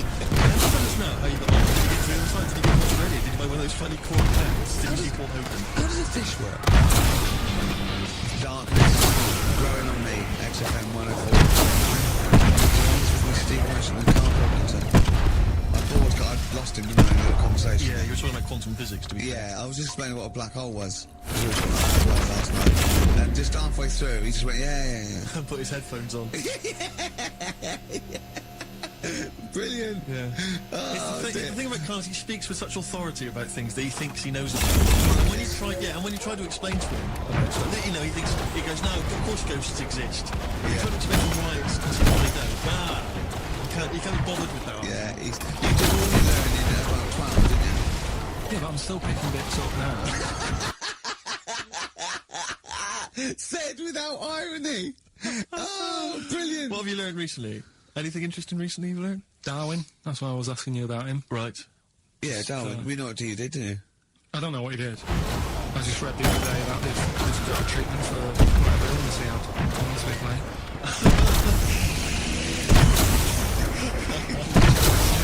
What did Darwin do? You were just trying to explain it to me. Busy doing stuff, I can't take it over whilst sorting the ads out, CDs and... You know what I mean? Taking off the knobs. Yeah, no, but he's already doing Luton based on that reflection. Yeah, but when he played, though, do you think that's good? Do you think he's well done? Are you impressed with that? Because you're not impressed with things like, you know, you famously said Newton, so gravity, but it was already there. If we'd been floating around, it'd been a problem. We weren't, so keep out of it. That's what you said. You said Einstein. I've never used EMC squared in my life, but the bloke who invented the video recorder, I watch one a week. So I wonder if you're impressed by Darwin formulating, I think, the most important scientific theory since Newton's laws. Has it made a difference? Or whatever he said would have happened anyway? You can't do that. You're not allowed to say that. You can't say, oh, well done, I'd have found it eventually anyway. You can't do that. You've got to give people their due, do you know what I mean? But now it's difficult to find stuff because there's less to find out now. It's not a competition. On what scale? Are you looking at? What are you doing this next? Well, now, I mean, they're bringing stuff out that... It's just... Yeah, sure. Didn't see the point in that, though, iPod. He actually listed 3 songs he didn't want to carry around with him. I can't remember what they were. What are the three songs? Kenny and Georgie. Yeah, what else? Probably have... Yeah. Living in the States. Do you know why I like to know why that? Because that's like a little film to him. Yeah. That's 3 songs where there's a little story. He knows the ending, but it's someone singing it A little... Just put them on it. How many songs can it hold? Well, 7,500 times. Sure. Well, you don't need to, do you? I mean, that is like that joke. The wish. Imagine putting on 7,500. You know that joke about you got 3 wishes, an never-ending bottle of Guinness, and you got a second wish, you got 2 more of these. yeah. You don't need to put on another 7,500 pounds, do you? No, exactly. You don't have to. Never mind. Answers rushing in to point out for the quiz. Most of them agreeing that it's pointless. Some people have called it songs and phrase, of course. Some people refer to it now as songs of farce. But you'll be pleased to know that it's ending this week, and next week we've got the return of the even more pitiful Rockbusters. For the last one. That's back for the last one. We perhaps also need your petitions to Carl. If you want us to stay on the air, then you need to petition Carl, giving good reasons why he should stay, why this show isn't boring, or rather why he shouldn't be bored by it. I mean, you're bound to get resistance, but obviously he's running out of time now. What are you fed up with? You're just fed up with Jill, like, I mean, you want your Saturdays back, do you? Just want a bit of the life back, that's all. But you don't do anything with your life when you've got Why it. you do this instead of like your day job? It's more important than my day job, innit? That's what earns the company money and that. Know what I mean? Well, So... why don't you do a regular show then? Sack someone who's, you know, quite frankly not pulling the weight. I've done that. I did that years ago. What do you mean? Told you, I've done a lot of stuff. Boxing, done. Tick. Dancing, done. No, you turned down. The place was shut. Dancing? When did you do dancing? That's when he went and said I want to do dancing, and he went along to the place and it was shut and that was it. And he said I didn't do it anymore. That's not doing it, is it? Boxing, he had a fight with one lad, then the lad beat him up and he did it again. Oh dear, it's pathetic. Well, anyway, yeah. So this is basically our penultimate show. Next week's the final, and we're all looking forward to that enormously. Yeah. But that may be it forever then. And this you know, one for all, Three Musketeers gone forever. I for one will be pleased. I have to get some of these tapes so I can sort of, you know. Incidentally, Rick, don't be afraid to nip as many CDs as you see fit on that show. I think we've already nicked it. Just take whatever you want. Is that 4 on 1 because I don't like it. I think because I don't think there's any Smiths in the library, but there's quite a lot of Gina G. Really? What? What was that sigh for?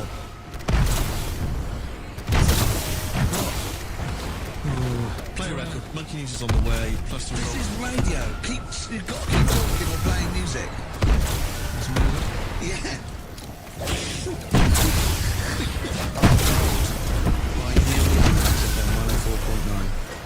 Pop Idol, of course, begins this evening. I know you're looking forward to it, Rick. Yeah, love it, It's love always it. good, especially those early rounds with the Mentals. dips. Yeah, they are always extraordinary. That's the only reason I watch. I mean, I can't be bothered with the later contest. It's just watching the freaks for the first couple of weeks. It's an absolute pleasure. Yeah, I sort of like watching the judges. They're good as well. Oh, the judges are good, yeah. I like yeah. the fact they've got their little shtick, you know, the special jokes they've obviously written, but just waiting to get them in. Yeah. It's just Yeah. great. I like when Pete Waterman cries as well. Does he cry? Sometimes, if he's moved by it. Bloody Bobby Davin! Like it, yeah. Rosie Burton made him cry. He just wells up and then... That's good, I like that. He talks a lot of old arse, doesn't he, Pete Waterman? I sort of quite like Oh, I him. don't know, I find him irritating. Well, It's like he genuinely thinks he's up there with Lennon and McCartney. That's one of the great kind of pop Svengalis of his time. yeah. And you know, I don't know, you wrote songs for Sunita. Well, yeah, that's not knock on those foxes. True, no.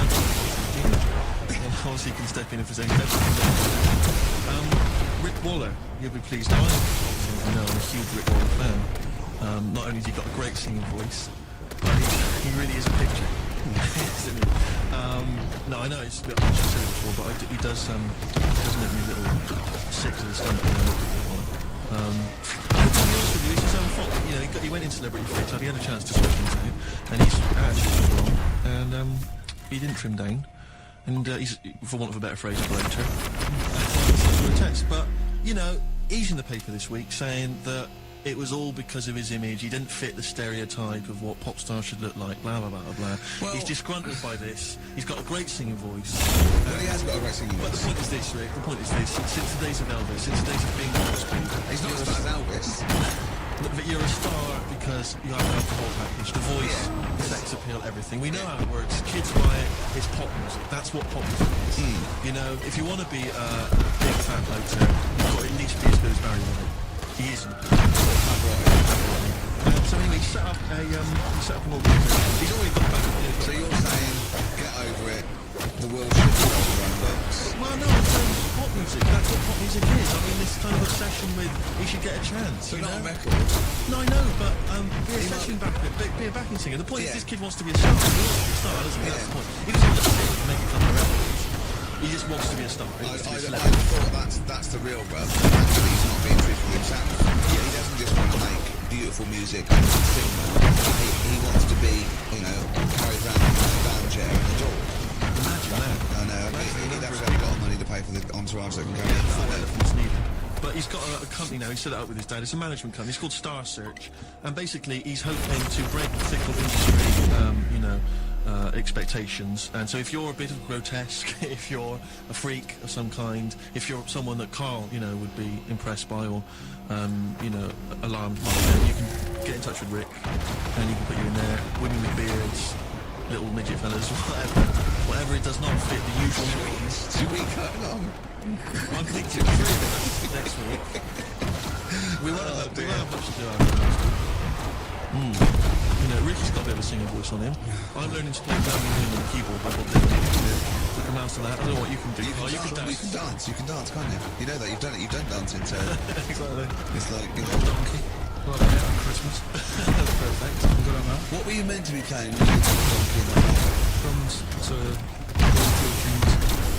But you just must be like We're just talking about looks and stuff. Always. Because,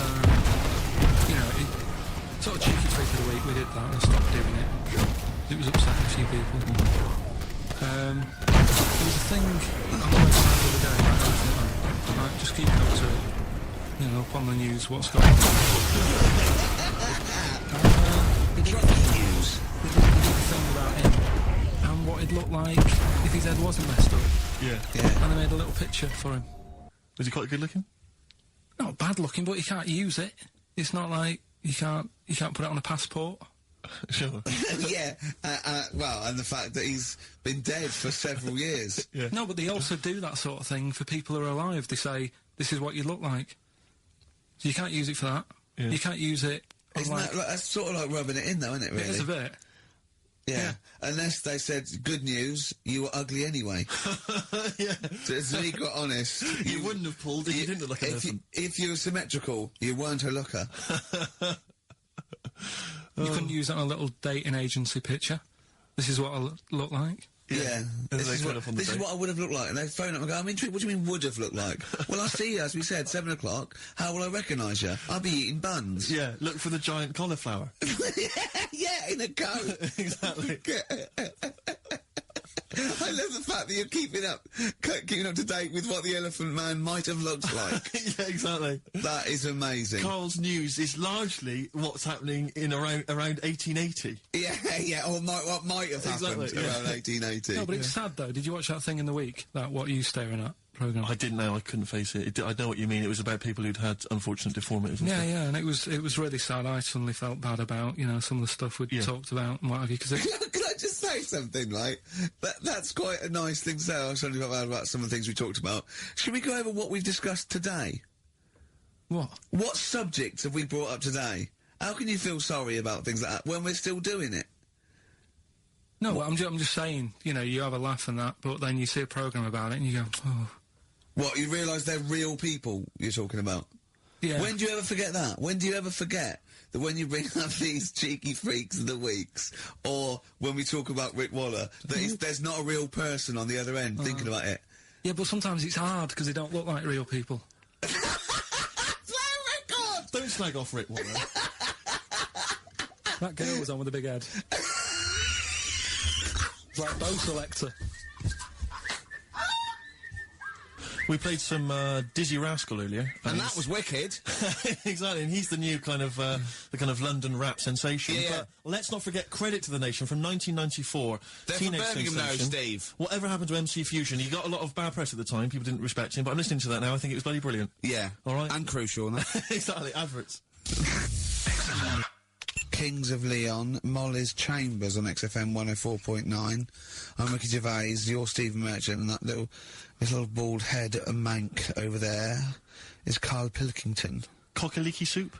Cock-a-leaky soup is fine. That was one from Nick. Thanks for that, Nick. Yeah. Is it I monkey was news? referring to the woman who chewed on a knob in a goulash. Exactly. If People- you've just tuned in, you've missed that hilarious story. Yeah. We still don't know why she was eating goulash. I've got a rash, look, come up my arm, look at that. Brilliant. Fascinating. Thanks for that. That's from rubbing his head, getting him an headlock. And have you got some on your hair? Because look at that, that's like a heat rash. What do you wash your hair with? Have you still got that bird shit behind your ear? What is that? That's really worrying, isn't it? It's like how, like, the body changes over many years of sort of certain things. Yeah. It's like your body changes to protect yourself from the sun and what have you. Yeah. My head just got used to being rubbed.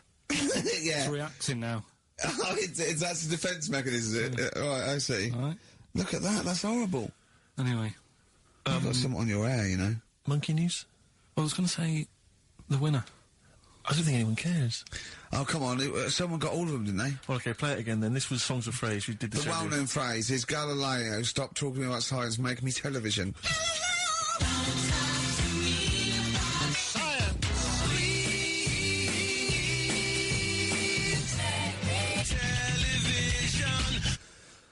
The most convoluted, banal quiz on any radio station ever. I mean, I'm including Moyles, Chris Evans, do you know what I mean? Simon Bates. That's worse than anything they ever did. Apparently, Channel 5 have bought the rights. Anyway, what were the brilliant. answers, Carl? We had Queen in there, Altered Images, Thomas Dolby, Yeah. Beatles, Aretha Franklin, and Red Hot Chili Peppers. Well, extraordinarily, Tracy and John Burton from Colchester and Essex got all of those right. Why they would want the prizes, I've no idea, but good luck to them. They can enjoy those at some point. God bless. Okay, Monkey News? Do you want a bit? Yes, please. Play the Jingle? jingle. This rash is weird. Oh, chimpanzee that! Monkey news. Right. Right, they were filming a documentary, right, this telly company, Yeah. doing a documentary. Who? Which one? Which one? Don't know. No, right, what was the documentary about? About monkeys. Yeah. Where was it? Where was it? Africa. Right, when was this? I haven't got a date. Okay. Recently, though, since the advent of television, obviously. Yeah. Yeah. Actually, a bit of extra monkey news if you want it. Okay, always. Do you know the, Monkey news extra. Go on. do you know the Halfords ads? Halford's ads? I don't think so, no. What happens? Halfords, they've you know, they sell nuts and bolts and stuff. Right. They were using monkeys in the ads. Okay. Yeah. And what happened? Packet. Don't they sell bikes, Halford's? Well, mainly. Bicycles and motorbike stuff in that. Okay, so, yeah, so they're using monkeys in the advert. What happened? I can't handle it. What? I can't do this. Look at What? him. Look at him. I don't care what he's doing. And well, basically, right, they've, there was a load of hassle because they were using these monkeys in this Alfred's advert. Yes. Right. And what happened? Get to the point. It turned out there wasn't a problem because they were mechanics in the first place. Well, they were monkey mechanics. Yeah. What are you talking about? Mental. What are you talking about? That's not a story. Right, anyway, listen, let's get back on They were to... mechanics in the first place. Right, listen. Right, so they're making this documentary. Right? And they stumble across a little gang of... Come on, just... Get on with it, please. Little gang of monkeys. That's Yes. the first time I've ever laughed. I'll hear that. I know. Well, brilliant. What do you want, a cake? Come on. Can we play a song? Oh, I don't understand what is wrong with you, you freak. It's making me laugh. Just tell us the story. All right, then. All right. So anyway, right, so there's this documentary being made. They found a little gang of monkeys. Right, play a song. I don't know what's going on here. I apologise. Got to hide your love away. According to the Beatles on XFM 104.9, I'm Ricky Gervais with me, Steve Merchant. Right, Carl, come on, where monkey were we? news. Where Everyone's were we? composed. The jingle, please. Oh, chimpanzee that! Monkey news! Excellent. Okay. Right, where were we? We would just start again. There's some people making a documentary. For what? Okay, for... Making a documentary in the jungle and that. Right. Stumble across a little gang. Okay, come on. All right. A little gang of monkeys. Yeah. Oh, come on. So the camera crew are there filming it. Yes. Everything's going normal. It's all fine. Nothing odd about it. Okay. They're not running a restaurant, they've not got any barber shops, nothing. No. Just regular monkeys going about their business, yeah. So anyway, what normally happens is the monkeys stick with the partner. They already do what? They don't sort of sleep around and that. Once they find the girlfriend or the boyfriend or whatever, Yeah. they stick with them, right? Okay. But anyway, they were watching this one, right? And it's going around a bit, sleeping around, Oily. and it was getting fatter. They thought this is a bit odd, Yeah. right? So followed it round and see it having it away. Turns out, little prostitute.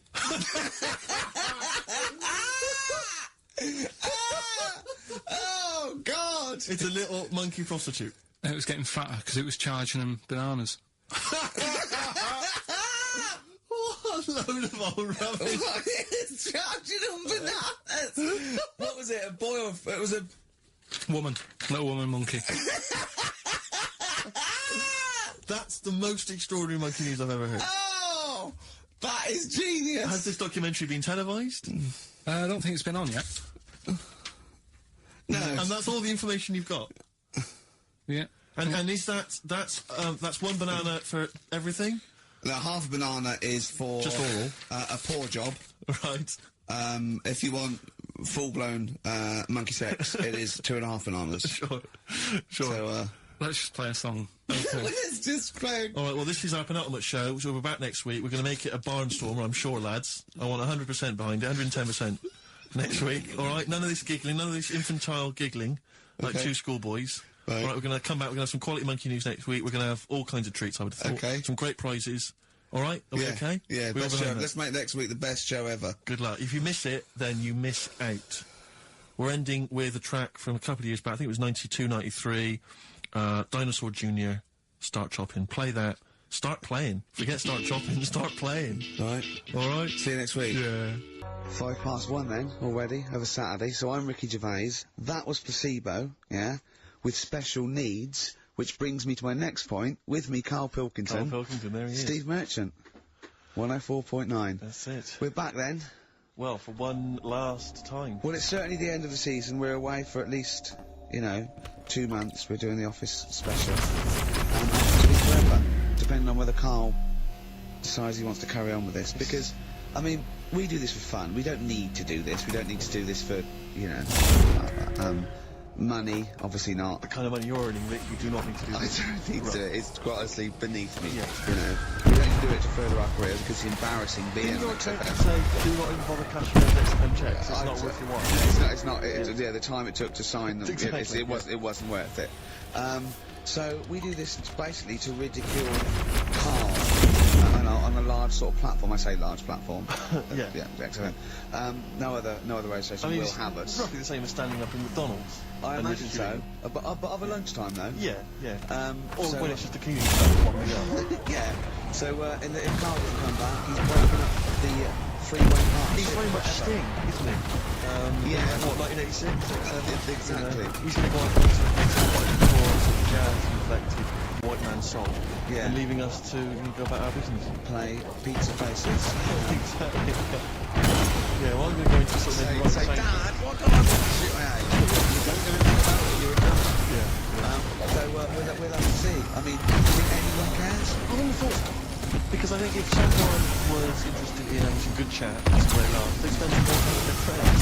Yeah. Or listen to another radio Or listen to a station. decent radio station. I think yeah. they listen to XFM for some music to have in the background. It's loud enough Yeah. so they can hear it while they're hoovering. Yeah. I don't think our fans Hoover. I think you've got a house. I think you've got a house to Hoover. I tell you what I do want though, some great music. They'll be saying since you've been gone. See that? That's the sort of link I can do if we stay If you can together. cut out all the other things, it's great on Magic. I know, yeah. You've got a... Come on. I know, you've got a rainbow something, haven't Rainbow. you? You've got a rainbow something. Oh, it's rainbow. Well, I mean, for the last show song had everything. It's got 2 guitar solos. Yes. It's got a key change. It's got Bad Grammar, Since You've Been Gone by Rainbow, and that's for Canfield, the Prince of Rock. Yeah. He's going to be the king when Vance, you know, just hands over his crown. Yeah. And you've still got that on XFM, so, you know, don't worry about us going, oh, you weren't? Oh, okay then. No one cares. No one cares. This is our last show. Let's make it a good one. Let me give out the email address because I imagine there's going to be a flood of emails. Saying, please keep the team together. Yes, it's jono.coleman. Tom Coleman's not a team. He's just a right, come on. What do you mean, come on? Ricky Dodge. Yeah. Or Carl.Pilkington, because you can do it throughout the week, you can do it throughout the 2 months. What's the phone number? That's it then. 0207. Is it 766 6000? And then just ask people through the car and leave a message on his voicemail. Yeah. So email him a lot. 0207 766 6000, I think, and just ask for Carl Pilkington. Little Carla Pilkington, little baldy mank twit. Say, please stay. Yeah. Please stay. Carl, say something then. Oh, Should yeah. I say it? Say hello. What are your feelings, Carl, so far? And you said, yeah, cool, you got to say. So he only does it for the fun. I haven't even got that. It's actually Hey, you actually get no Right, you are for laugh. and what people You love this, you love this. You love me coming in and having a little chat beforehand and after. yeah, but that's the funny thing. Interesting. Why does he get so moody about it, having Ricky annoying him just on Saturday? Yeah. It's not just for the Saturday. It's in the week as well. How do I annoy you? How do I annoy you? How do I annoy you, Carl? See, you can't be specific. See, the first thing that springs to mind, when I'm trying to work with Steve before saying, come on, let's, you know, find some interesting stuff to talk about, I think you were playing the accordion in the air. Was it the accordion? I mean, it doesn't really matter, they get the idea. Although It I was- can't play the accordion, so it wasn't very good, was it? Where did you find an accordion? I there was one out there, right? And then I the drum kit or something.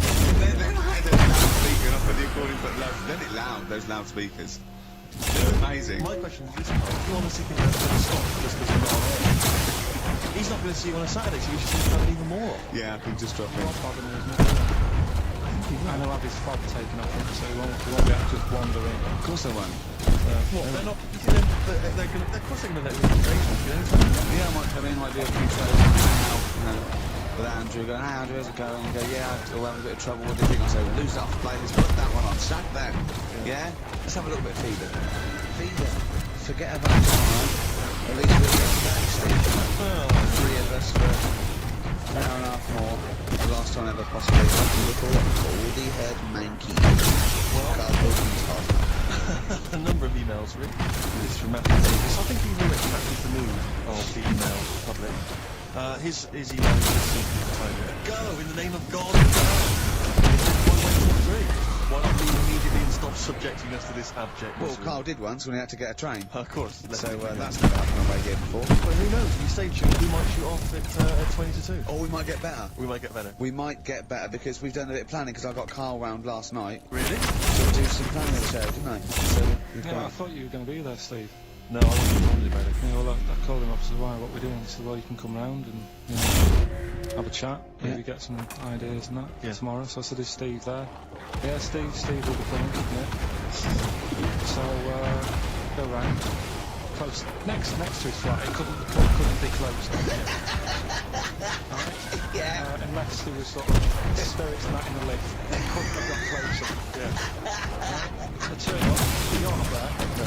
It's like, Well, he wouldn't come out if it was just next door. He wouldn't come out. That's the end of the work to get you out.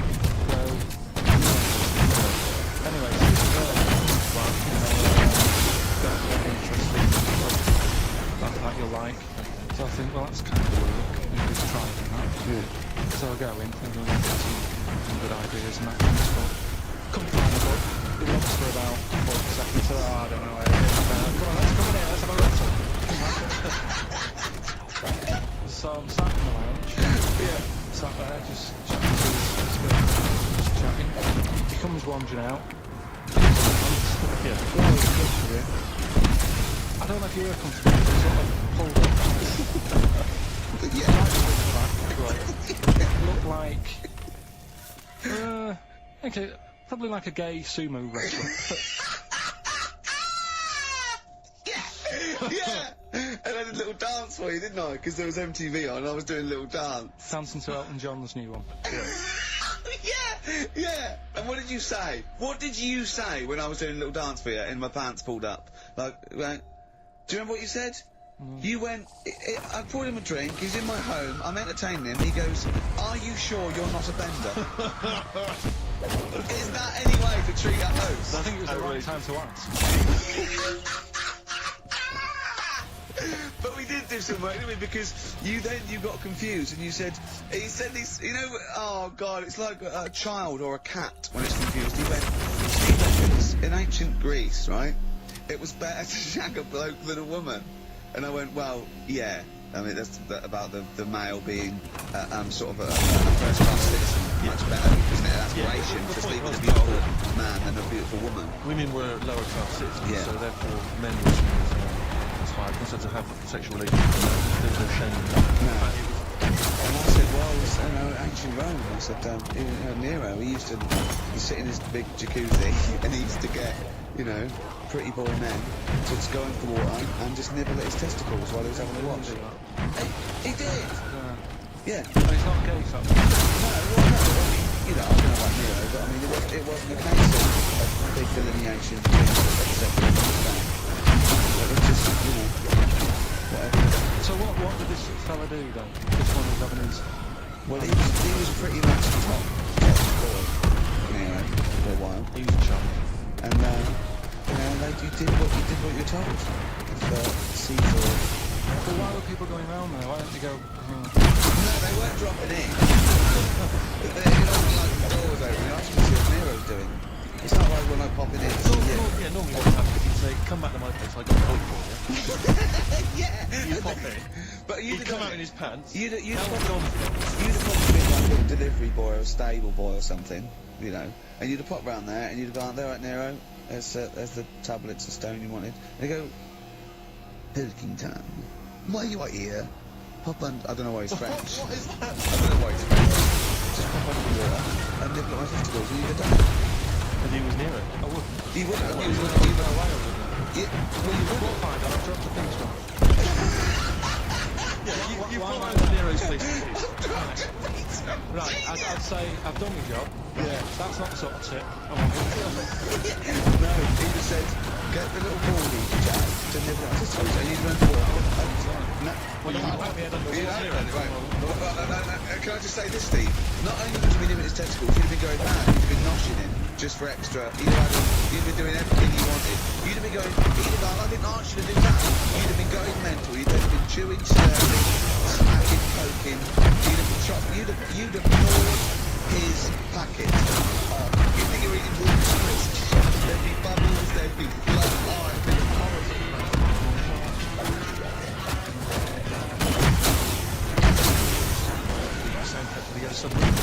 On XFM 104.9, our last show, maybe. Me, Ricky, Steve, and little Carl. Alright, Carl? But, that book, that wasn't the fact.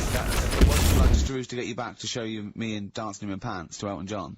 What was your girlfriend doing during that, instantly? I think she was just getting on with sort of like packing up sort of boxes because we were moving. She was, sure. I don't think... Well, she's seen it all before. Yeah.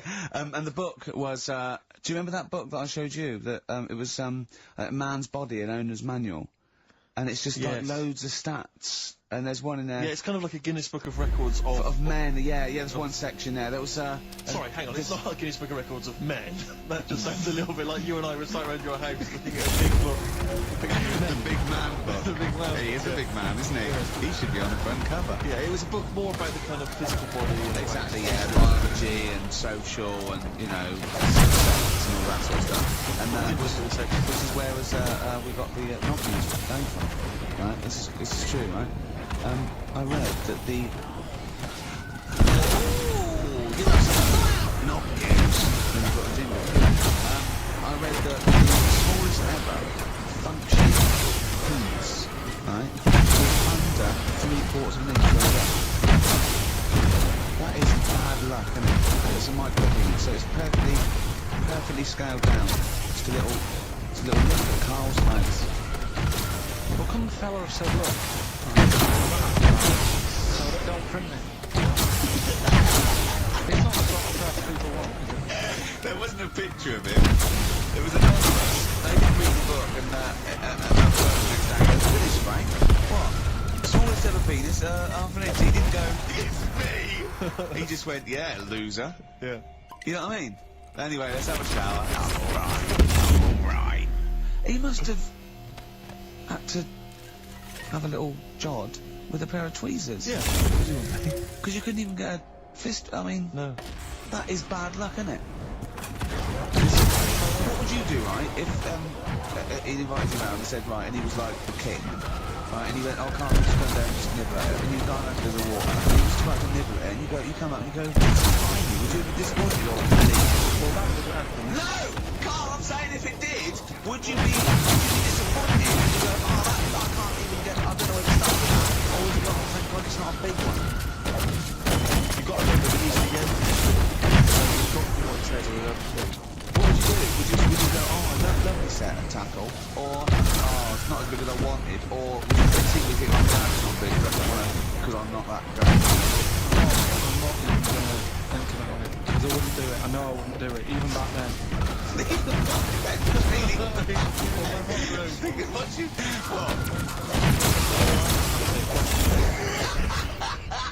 Well, the Roman Empire was sort of like 2,000. Well, it stretched up to about, yeah. So, It's a long time ago. Yeah, I wouldn't do it. You'd have to. I always remember, we're still doing Knob News? Yeah. Just a... It's just Knob some News News Extra. Knob News Extra, excellent. Well, in, you know, I didn't do that well at school and that, right?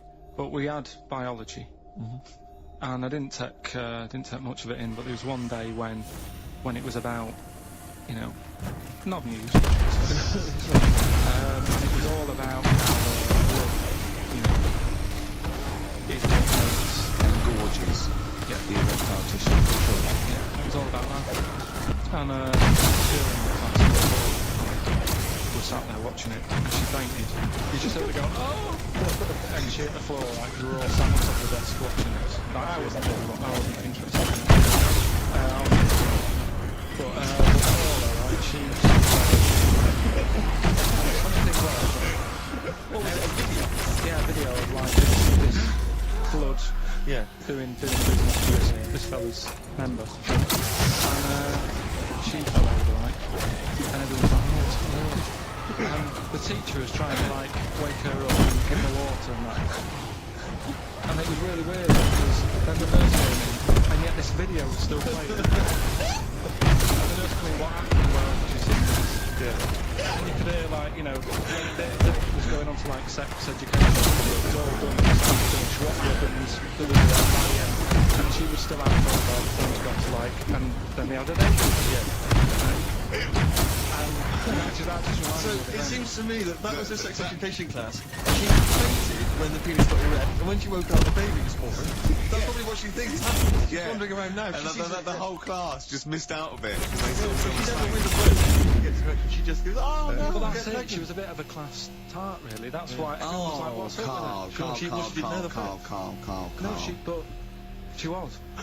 Everyone was like, what's up with her? No, she's not seen it before. Just reminded me then. Weird.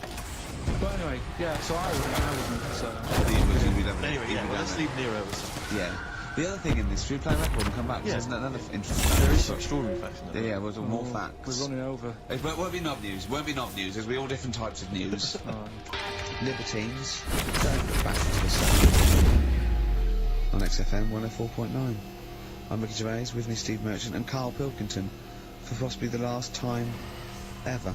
I was coming in today, Steve, and I was walking just past Shaftesbury Avenue, and I saw a little tramps calling going there. And there was a couple of tramps, proper tramps, all the avenue, and about sort of like 40 maybe, right, or they could be 30, they could have a hard life, they probably are. But he was going, and for in Johnny's hometown, but Les isn't going to make it. And I think they're just planning their social and meeting there. I just think that that's nice. They've got, you know, they don't just drink by themselves. Yeah. They don't what we do is nice. Get drunk and sleep in his arm. That's nice. But I just like the idea that they're planning it. And they got mates and they do stuff and they go, alright, how's it going? Well, you know how it's going. Yeah. I'm sitting next to you in a pile of bits. You know how it's doing. See, I was thinking, did they ever wake up? Like, before they've had anything, at 9 o'clock, go, but you were talking absolute rubbish. What were you doing? You were just going out in walls, you were drunk, was I really drunk? You were pretty drunk. I'll tell you this, I'm never going to do that again. Oh, at least we're making dirty agonies. Oh, God, what do I do? You're just going, the idea they have all little conversations and that. Okay. I imagine one of them going, I'm not coming out tonight, I've got no money. Nor have we yet. I'm just going to go and dance. I'm just going to dance outside McDonald's. Seriously, I only made 18p today. You know what, because I always, you know, I've always had a soft spot for the homeless. But do you remember that time I was walking over to yours once? And, see, there's the homeless people, there's those ones that they try to retain a certain dignity. They won't just come up and ask you for money. They'll come up and maybe try and start before introducing them. What you despise and annoys you is the thing they're trying to hold on to is a little bit of pride. I know. And what do you want them to do? Just be crushed in a skit going, just give me some money, look at me. Come out and say it. You know, come out and say it, but don't try and fool me, because sometimes I feel like I've been tricked. I get annoyed because I feel like I didn't see you coming.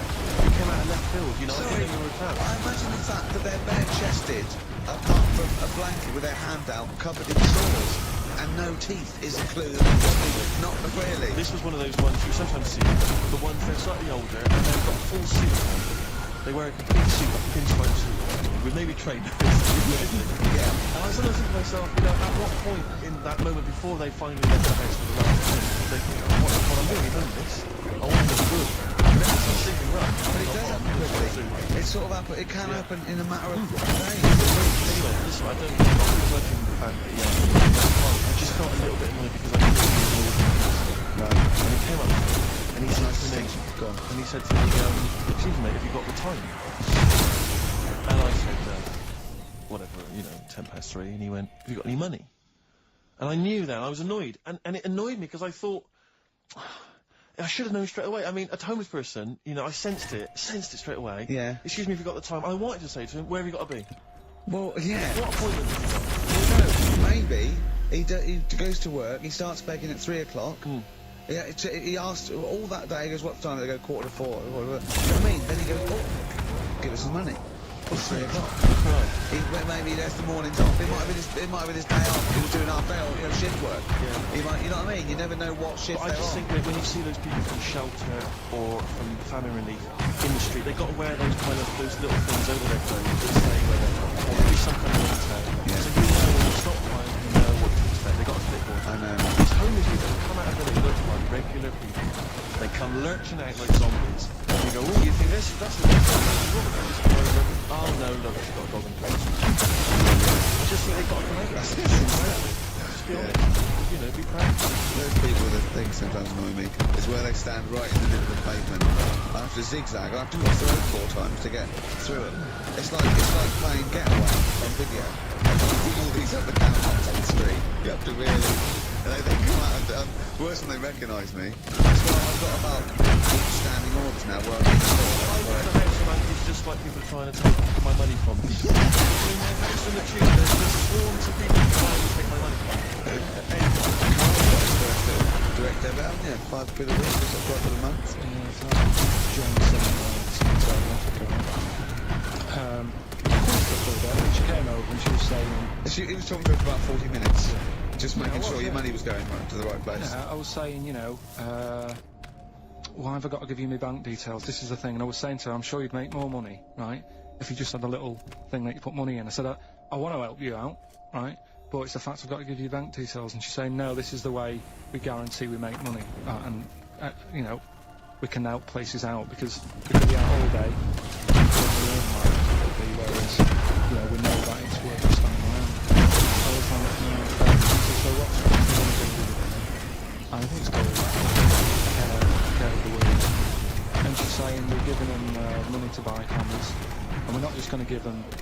money to blow in and stuff. They've got to like work and They don't give them money. well, What do you think of these people just like have these drum bands? Like being Thank you. they go to the buckets and go home, they throw it up and they go, bundle! She was she's national, she's selling so she said, we give them tools and they feel good because they're building up their own place. And fair enough. Right, and now I've done that for 2 months. I've got 10 of them and checking it, filming off and bringing up and that. If I ever go to Africa and I need a hammer, and there isn't one, I'll be good. Because, you know, it isn't sure that everyone's private. And you know, you're talking about people hassling you. I actually moved the flat. The last flat I lived in, I moved from there because of the hassle.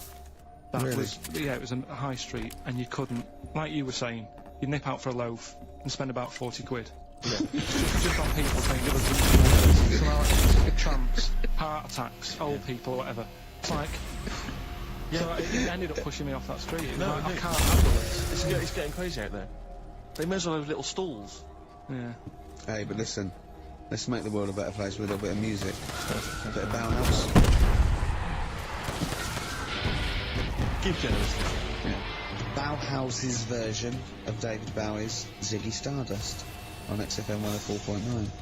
Ricky Gervais will be Steve Merchant, Carl Pilkington, possibly for the last time. And as a special treat, a return, sort of like a summer special, an end of term, well, a gift to the fans. Carl is bringing back Rockbusters. No. Do you want to explain it? Rockbusters is basically blockbusters, completely ripped off, done with music, that may or may not be a cryptic clue, and may or may not be the actual band name, and may or may not be the actual letters he said they were in the first place. Do you want to say Wow, exploding atomic kit.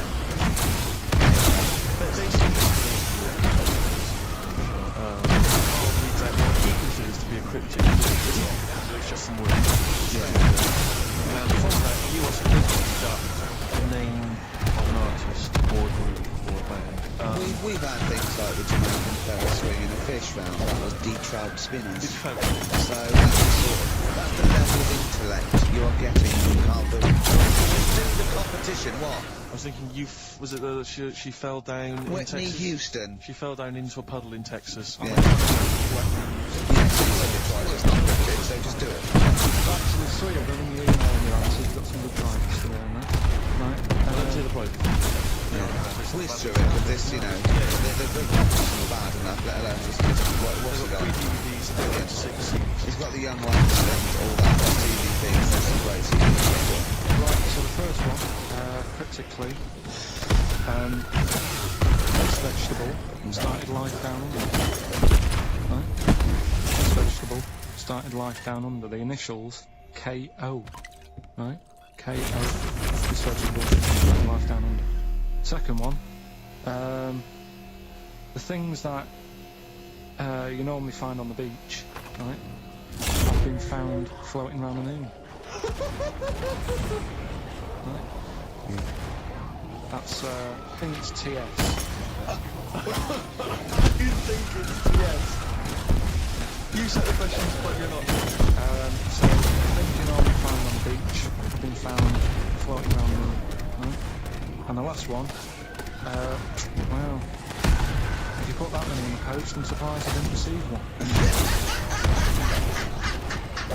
He thinks they're great! Well, He thinks he's brilliant! well, you know, if you put that many in the post, I'm surprised I didn't receive one. Is it Latin? He did all them.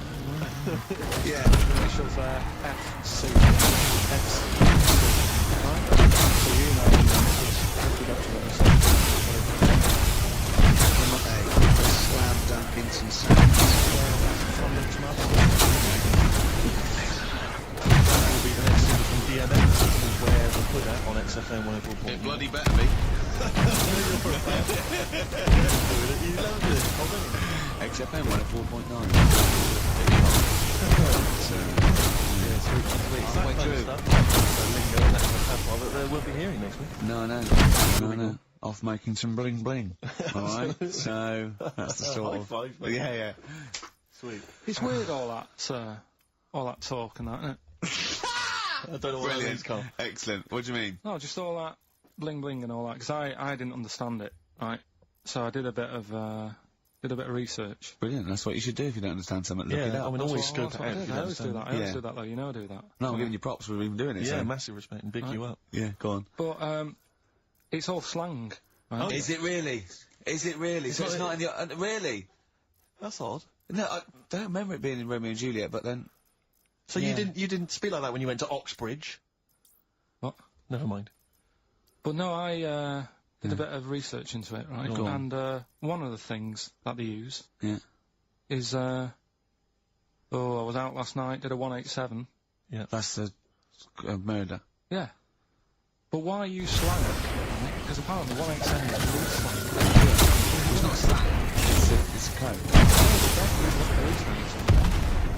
Yeah, I don't think they do it with police around. Do you know? Probably not. Carry on then. Yeah. Carry on. Yeah. I always remember the Cockney rhyming slang supposedly originated because, you know, East End villains or whatever would make up their own slang so that if they're overheard Yeah. in conversation, then they won't know what they're talking about.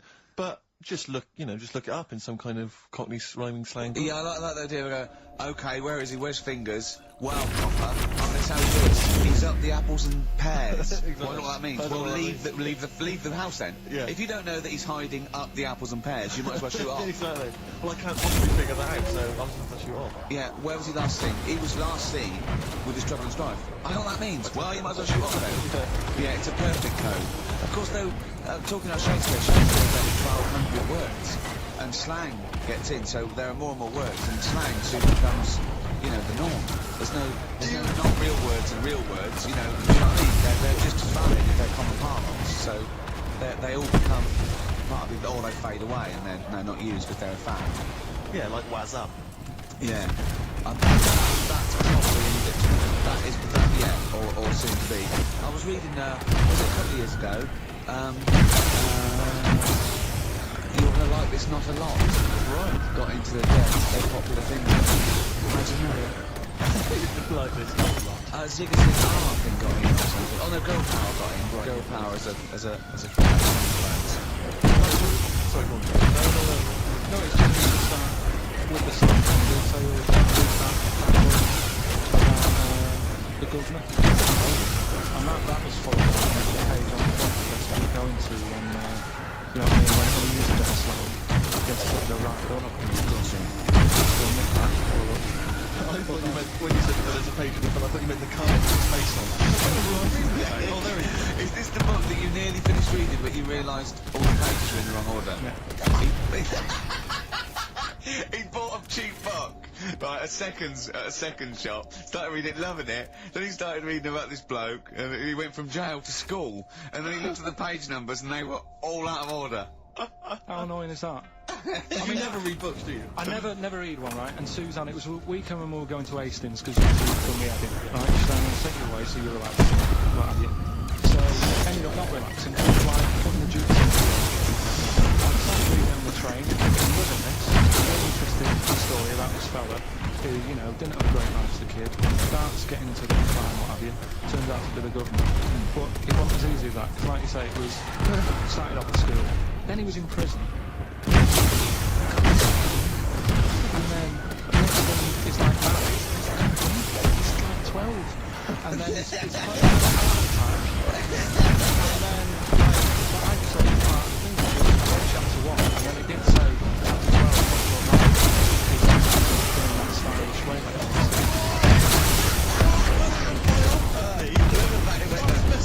I was born in the East End. That's this is But it's the idea that the East End villains are writing what about He's able to write, probably. You can say that about him, Steve. I wouldn't. I think he's an educated man. Go on, next up. that shouldn't be like... No, that's rare. I'm sure for a second you did not know the post. Let's face it, Carl. You half the way through before you realise. Yeah. Still, that a teacher, and that's put you off books for life, hasn't it? Well, I don't like getting into books now. I just read snippets of information. Play record. Play record. No, I was just going to tell you about a bit of information that was written. No, I've got time for a bit of drivel before we finish. Well, I'd rather hear a tune and come back for dribble, because I think people tune in for dribble, so let's tease them. Okay. Let's have a record, then some absolute shite from Carl Pilkington. Excellent. Look forward to that. Longview and further. I love that one. On XFM 104.9. With Gervais, Steve Merchant, Carl Pilkington. Alright, Carl, what did you learn? Right, like I say, I don't like reading books. There's too much Words, thinking and too stuff. I much haven't got time, word. I'm busy and that. Yeah. I don't like reading books, actually, but go on. So, But I have done. So, go on. So, I was looking at this magazine, right? And it was more about, do you know, I'm not that impressed with Einstein and Newton and that lot. No, why should you be? What have they ever done? Go on. You know, the fact, you see, the Columbus thing, he was the one who got a bit of praise for and it's like, someone else would have come across that at some point. Right? And yet, news this week, we've found 2 new types of fraud, right? No one's making it. And look how small they are compared to what Ebon did. And that's what I'm saying. People make a big deal out of all these people who are finding stuff. Right? So the next person. I mean, I'm not going to say but I can't be bothered. I actually can't be bothered. I don't think this reaction is a good reaction. I don't know where to start with this dribble. But carry on.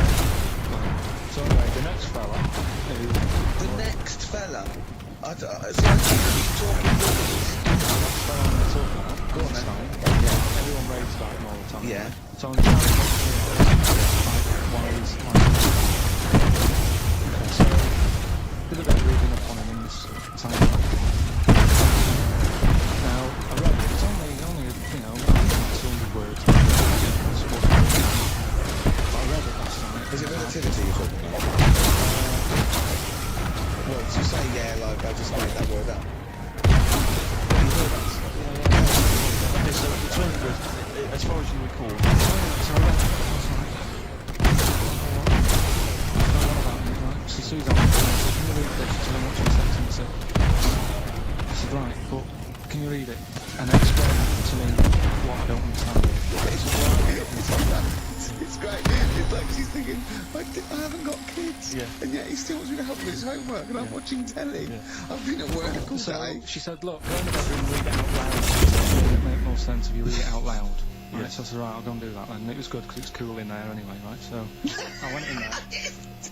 So, reading it out twice. Went back into bed and so she said, right, wait 10 minutes and sort it out. So I was trying to work it out before she was like that.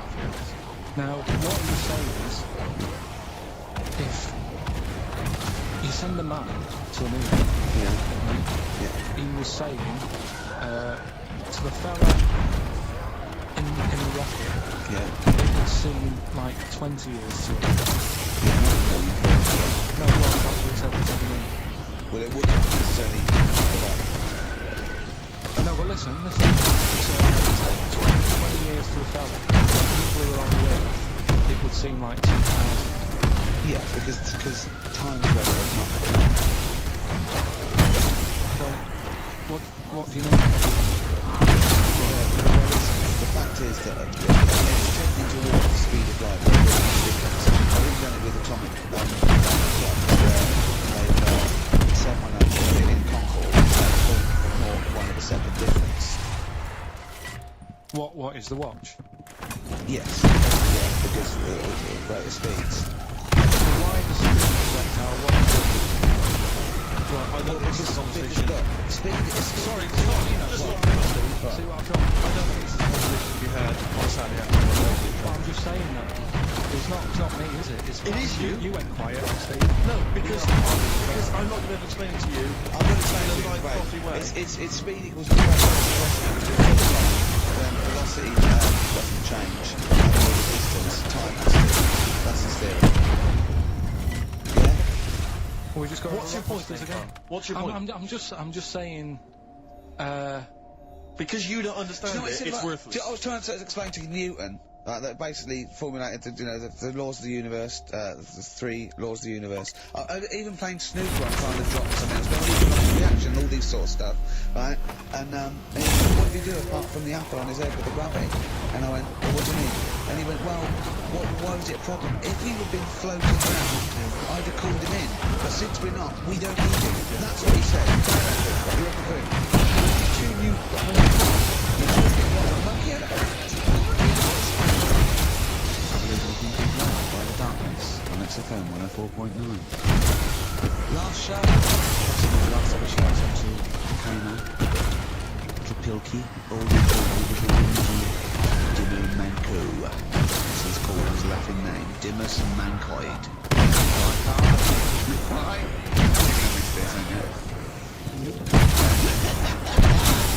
Good show though. Good show.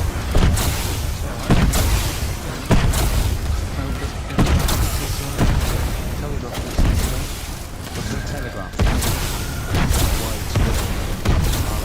Why would you say that?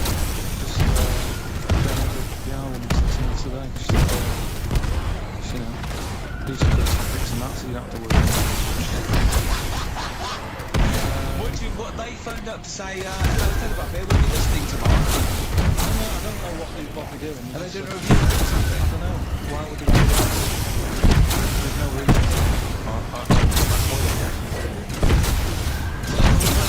So Telegraph said, why would they say we'll be listening? It's in the telemetry. They said they'll be listening. Also, can you make sure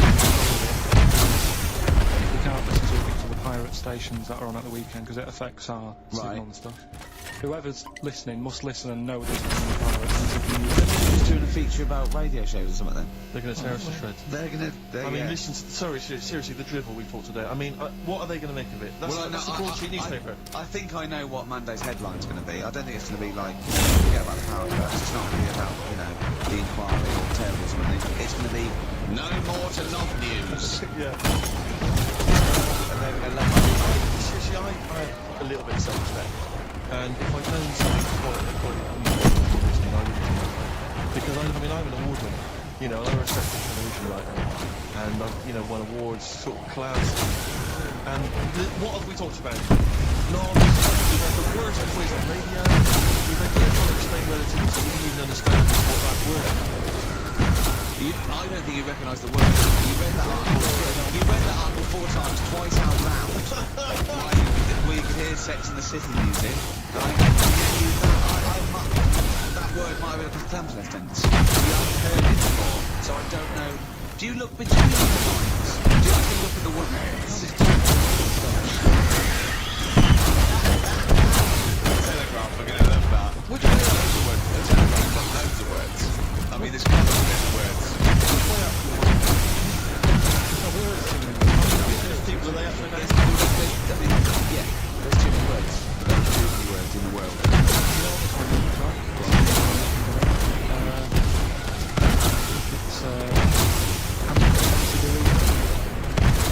No, what does that mean? Sorry, I have to spell it.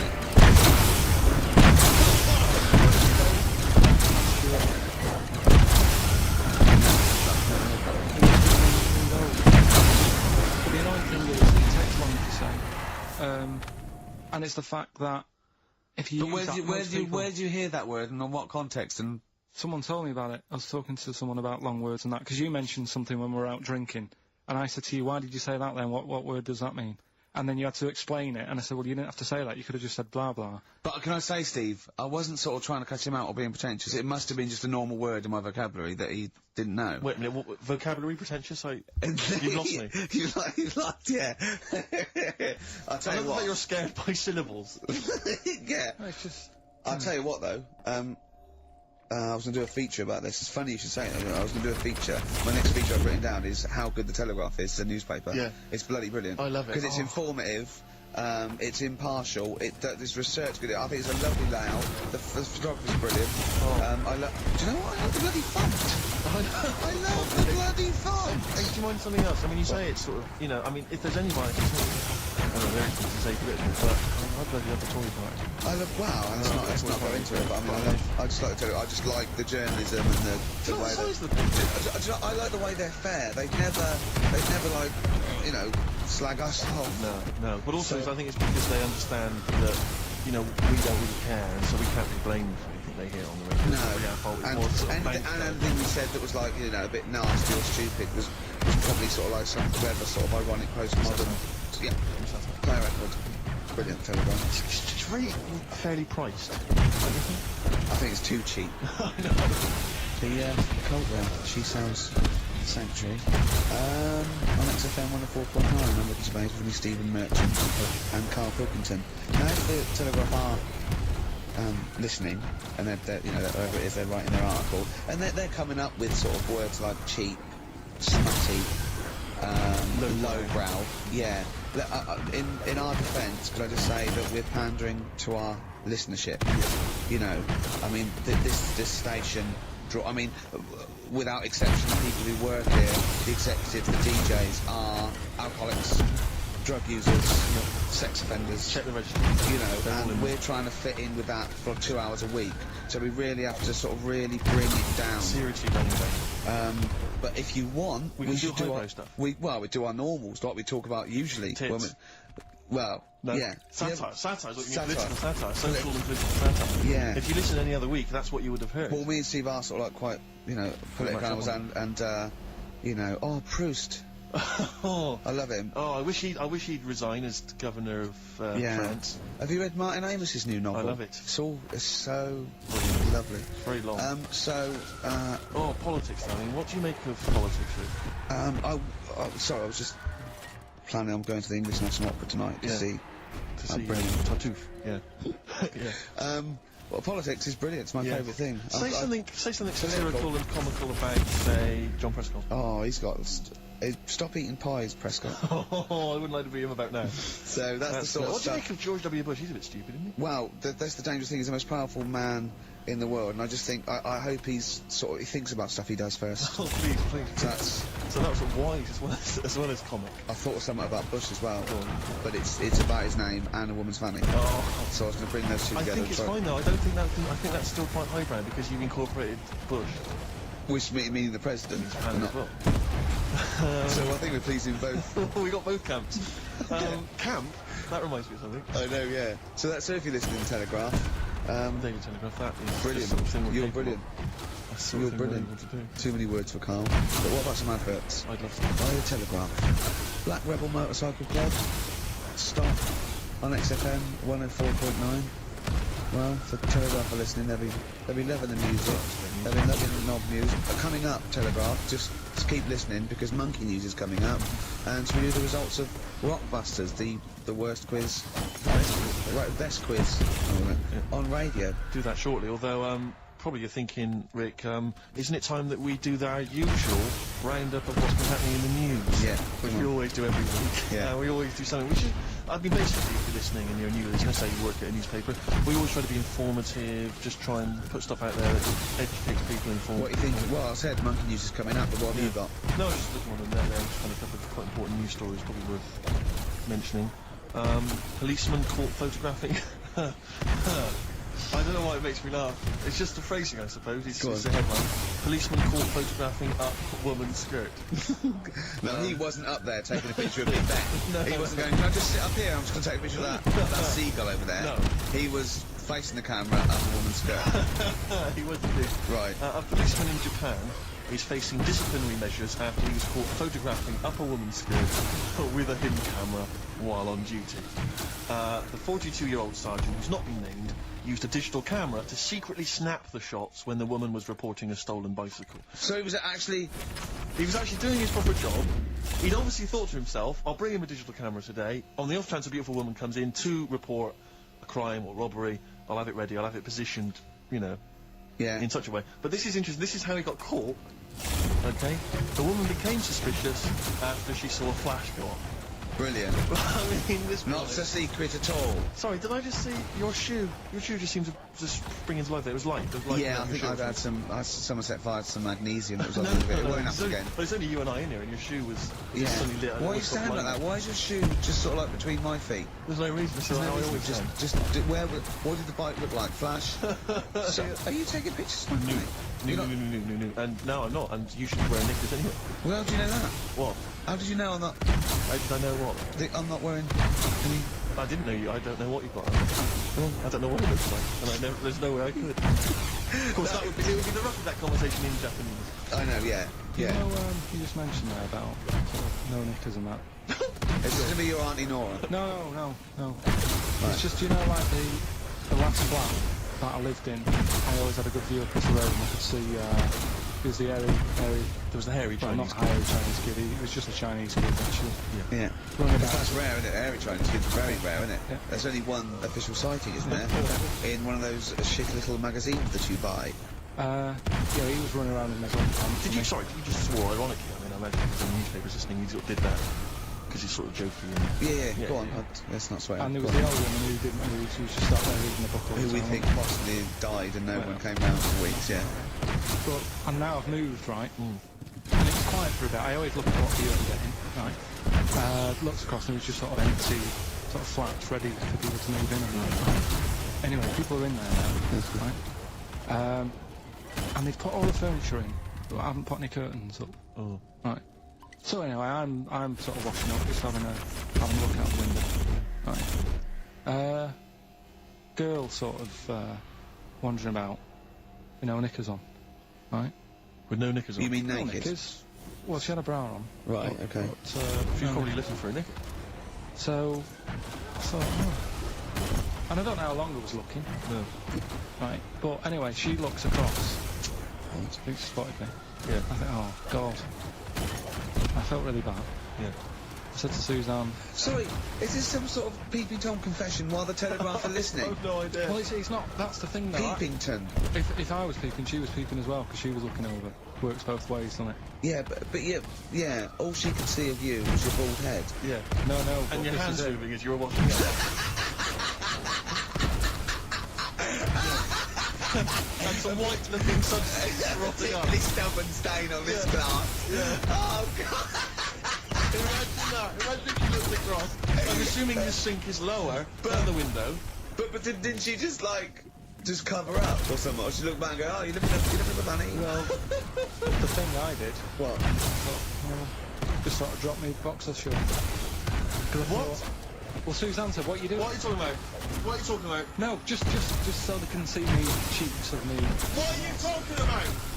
No, that's because I thought, if she thinks I'm walking about in the nude as well, then we've both got something out of it. Carl! This sounds like a bad excuse in court. I know. This is Or the plot of a film on Channel 5. I mean, this is like the doctor who got done right for exposing himself to a patient and said and then painted that little thing that you look down their throat at pink. Yeah. And go, this is what they saw. Yeah. No, so sorry, you were looking at a woman dancing around naked, right? So the only thing you could do was immediately drop your boxer shorts. So she looked across, saw you put in clothes, saw you took your No, boxer she wouldn't have done, because it's sort of just the top half and the sink's at a side angle, so I was sort of looking out. So This she is wouldn't have genius. so she wouldn't have seen your trousers then anyway. No, she did. I moved in front of the window. So now. you then made them. You actually climbed in front of the window. Oh, this is amazing! So you climbed in front of the window to show off Not, it wasn't your naked obvious. lower half. Suzanne said, what are you doing? And I I said, bet she did. What are you looking at? She sent you in here to What clean are up. you doing? I'm just taking my trousers down, standing over the window. Why? Because there's a naked woman across the road. What do you think I'm doing, Suzanne? I'm exposing myself while looking at some free fame. What's up with you, Suzanne? leave it then, leave it. Christ. Are we doing Rockbusters? or what? Yeah. Oh, she sent you in there to read Apple Einstein. Oh, brilliant! Wait a minute, did I just get a final question. What's the woman across the way? What happened? What was her I reaction? didn't look again. I just you've seen a bit of action as well. We both have to. Let's leave it. So were you waddling around like a penguin with your trousers around your ankle? I was walking about and Susan said, "What are you doing?" I said, "I'll explain to you in a bit, but don't look out the window because then." Excellent. Then he sees, she calls her husband to look at Carl going naked. He goes, "Oh, she's got a... Quick, Suzanne, get him out. There's only one with him. Get some more friends. They've gone one more." Anyway. Brilliant. Right, play a record, come back to Rockbusters. And Monkey News. We haven't got enough time. Do Rockbusters. Oh, God almighty. Hanging round. Transformer. A bit of Lou Reed. Nearly finished. 12 minutes until we are no more. Don't forget, Monkey News still to come. Well, yeah, don't forget that. Monkey News still to come. But now the answers to Rockbusters. Right, do the clues. Alright, the first clue was this vegetable started its life down under. The initials were KO. That was Collie Osborne. Yeah. Collie Osborne. The second one. No, what are we letting that go? Yep, we haven't got time, mate. Well, it's just not the word. We haven't got time, mate. Also, cauliflowers don't start down under. They're on top. It's not like carrots. No, down under is in Osborne. Osborne. Right. Collie. I thought you meant started, but her name's not Collie. Right, the second one was the things that you normally find on the beach. Right, they've been found floating around the moon. That's the space shells. Right, specials. Again, just tweak it a bit. This is rubbish. I mean, I tell you, no, this isn't even funny though. I mean, they're shells. no good at all. Cryptic. It's not cryptic. It's say wrong. cryptic. It's We not always say cryptic. The last one was well, if you put that many in the post, I'm surprised I didn't receive one. Go on. That's FC 50 cent. Right? What? 50 cent. It's 50 cent. I didn't receive any, so he's... Collie Osborne. Collie. Her name's not Collie. Her name is not Collie. Doesn't matter. It doesn't matter. Well done to Gina Fairy, who has emailed in. She's got all those answers right. And Just emailing your address and that. yeah, email that. You're such an idiot, Carl. As are you, Gina. Loosen Your Hold by South. That's great. On XFM 104.9. Well, that's nearly it. Rick, can I just say thanks to everyone who's emailed in over the weeks and months we've been on, because obviously we're too lazy to even send them a response or a reply, but we do appreciate We do that. appreciate it. Yeah, Saying they get that all the letters and stuff that we can't. Yeah, people send stuff in all the time and they say they like the show or they don't, or they contribute little ideas and stuff, and we do read them and we do appreciate it. It's just that we, when you've got someone like Carl Pilkington in the studio, you just need to pick his brain constantly and you've got no real time for admin. But thank you for sending all the most letters and responses and stuff. Well, finally, we should let people know that next week, for the foreseeable future, it's Adam and Joe. Brilliant. Brilliant. And they're standing in for us this time next week. Well, you say standing in, but possibly replacing full-time unless Carl Pilkington decides to change his mind and come back. What do you think, Carl? You enjoyed today's show, I know. Yeah, it's been alright. Yeah, you tempted to come back when we finally return? Maybe a little rest to make you sort of like forget how annoying I am.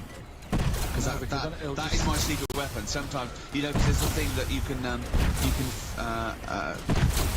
fleece a sheep as many times as you want, but you can only skin it once. Sure. So what I do is sort of like, I feel I never actually completely lose a friend. I tease them and talk to them to the point where they're going to leave me, and I go, oh, anyway, how you doing? They go, I'll sort of confuse them. Yeah. And that's what I've done with you today. And I think over the next couple of months, where I'm sort of nice on the phone, I'm not squeezing your head.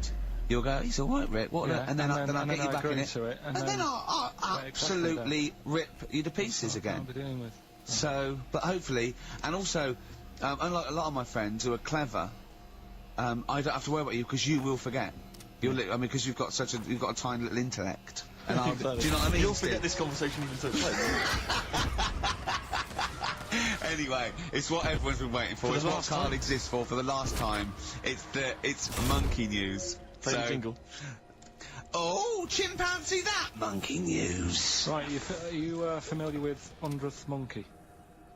Keep talking. 100th Monkey? 100th? Yeah, like as in like, one more than 99. 100. Yeah, 100th monkey. Yeah, are you familiar with that? No. Anyway, thanks. That was Monkey News. Next week, Adam and Joe. What do you mean you're going to leave that? Well, I thought it was a popular phrase or something. What, 100th monkey? Yeah.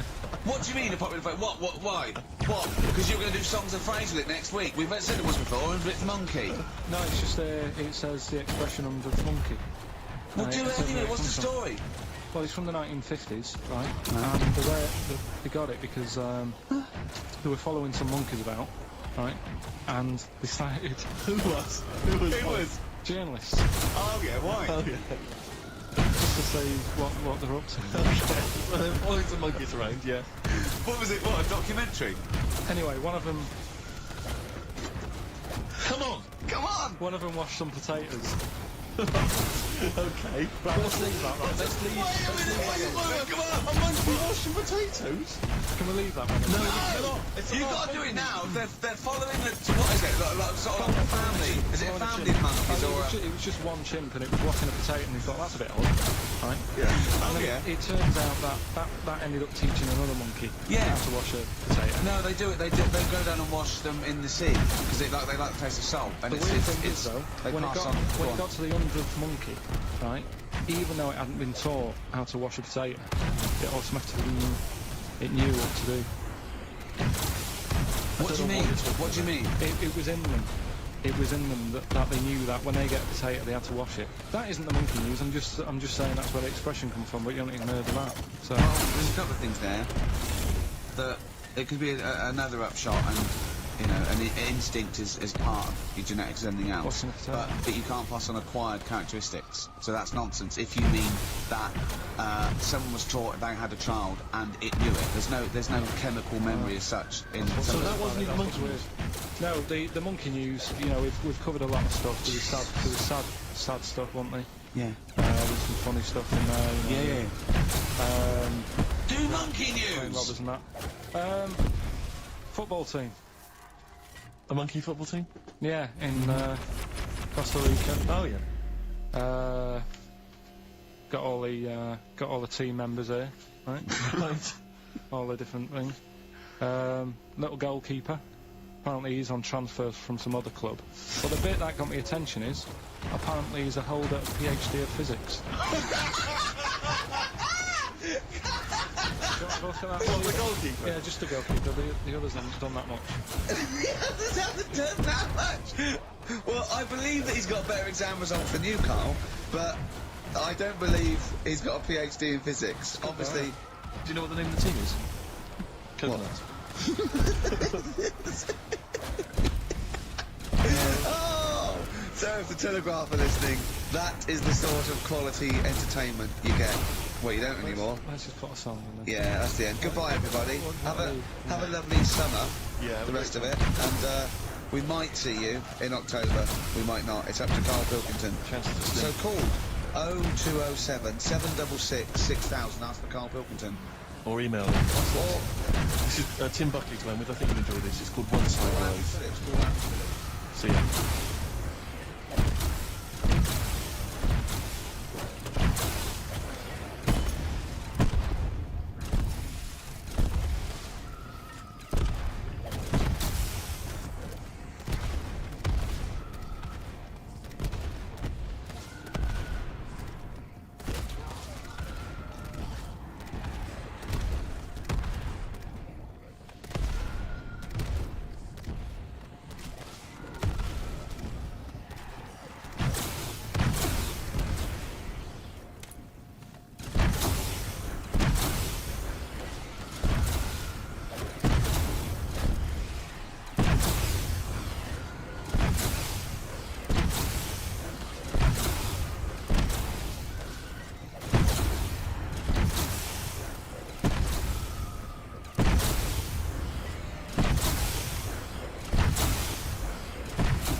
You're listening to Ricky Gervais with me, Stephen Merchant, and Carl Pilkington.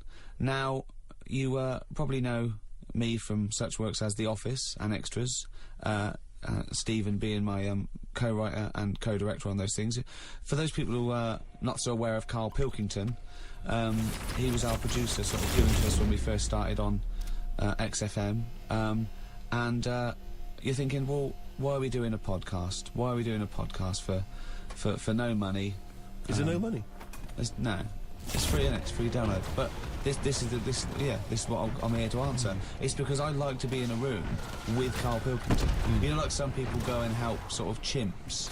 Do they? Yeah. Well, they go to the and jungles and things. And help out little sort of endangered Diane species. Fossey or whatever. Exactly. You're very much the Diane Fossey of the Manchester scene. Of the little bald mank world. And Carl Pilkington is an ongoing experiment for me, because I've seen him blossom from an idiot into an imbecile.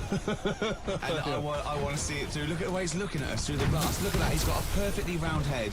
And that's why I'm doing this podcast, or bodcast, as I'm going to call it in his honour. Little round-headed bod-type freak. If you're not familiar with Bod, we can maybe put up a picture of Bod, the popular cartoon kids character. Go to rickygervais.com and you will see a picture of Carl and a picture of Bod. And you draw your own conclusions as to the likeness. Carl, what do you think about all this? It's alright. Are you excited by this new technology? What? Podcast? Yeah, exactly. I mean, we are living in that sort of era now, aren't we? That we need to listen to stuff on demand when we want it and stuff. I know you're not a fan of the iPod in general, are you? Or any of the MP3 things, you're concerned.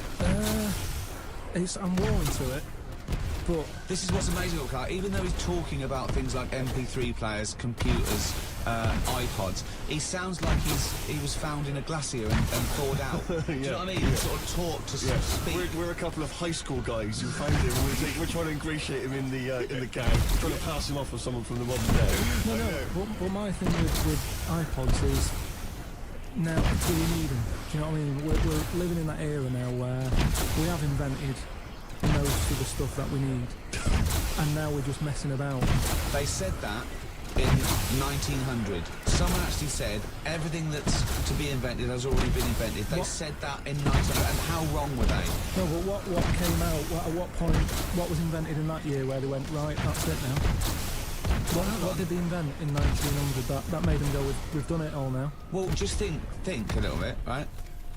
The 20th century. Think what happened in the 20th century. Go on.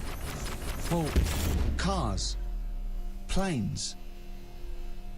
Yeah, but is that a good thing? Planes and that. Do you need a plane, really? Wouldn't it have been better if we all stuck where we should be, instead of travelling about? War. Well, look, war's happening, isn't it? Because everyone's saying, well, now we can fly, we'll go over there. So there were no wars prior to the invention of the aeroplane? Not like there is today. Right. But what I'm saying is, the world's got smaller, isn't it? Everyone's saying that, right? You know, the way I was saying to you the other day, you know, we now go to places where we shouldn't go. People go on holiday to places where you've got to have an injection before you go there. Yeah. Forget it then. That's a warning. Don't go there. I'm with you on that. I don't want to enter a country where I have to have an injection to stop me from dying while I'm in that country. Right, I totally agree with you on that. So what happened is, they invented the plane and it's like, oh, let's go on holiday. And then they go, oh, die now. Oh, well, you've got to invent something. Let's invent an injection. And then it's like, right, well, what else do we need to go to that place? There's a lot of faffing. So what I'm saying is, Is that a place? A lot of faffing. What I'm saying is, you know, Steve's travelled more than I have. You've been to like dangerous places. I've been to places where you need injections, yeah. Yeah, but why? Because it's fascinating, isn't it? You know, do you not believe in that idea of travel broadens the mind? You know, it makes you experience other ways of life, other ways of thinking. It just enriches you as a human being. That's the whole reason people go travelling. Well, since the invention of the telly, you don't have to go that far to see You're it. absolutely right. So there you go then. The telly was the 20th century, wasn't it? Yeah, it's pretty good. So where would you stop then? You'd stop making stuff now? Stop inventing stuff right now? Or do you think we could carry on for another 5 years, see what comes up, and then just draw a line under it all? Well, again, we're just messing about, and But there's still things to do, isn't there? I mean, I know, I can throw things up, you can always get an answer about it, but, you know, a cure for cancer, a cure for AIDS. Yeah, but should we mess with that? What do you mean? Because there's too many people in the world as it is, isn't there? So that's a way of controlling it. So that, you know, like, look at London, right? It's overpopulated. Rent keeps going up because there's more and more people surviving, right? You let them die, it's going to even itself out.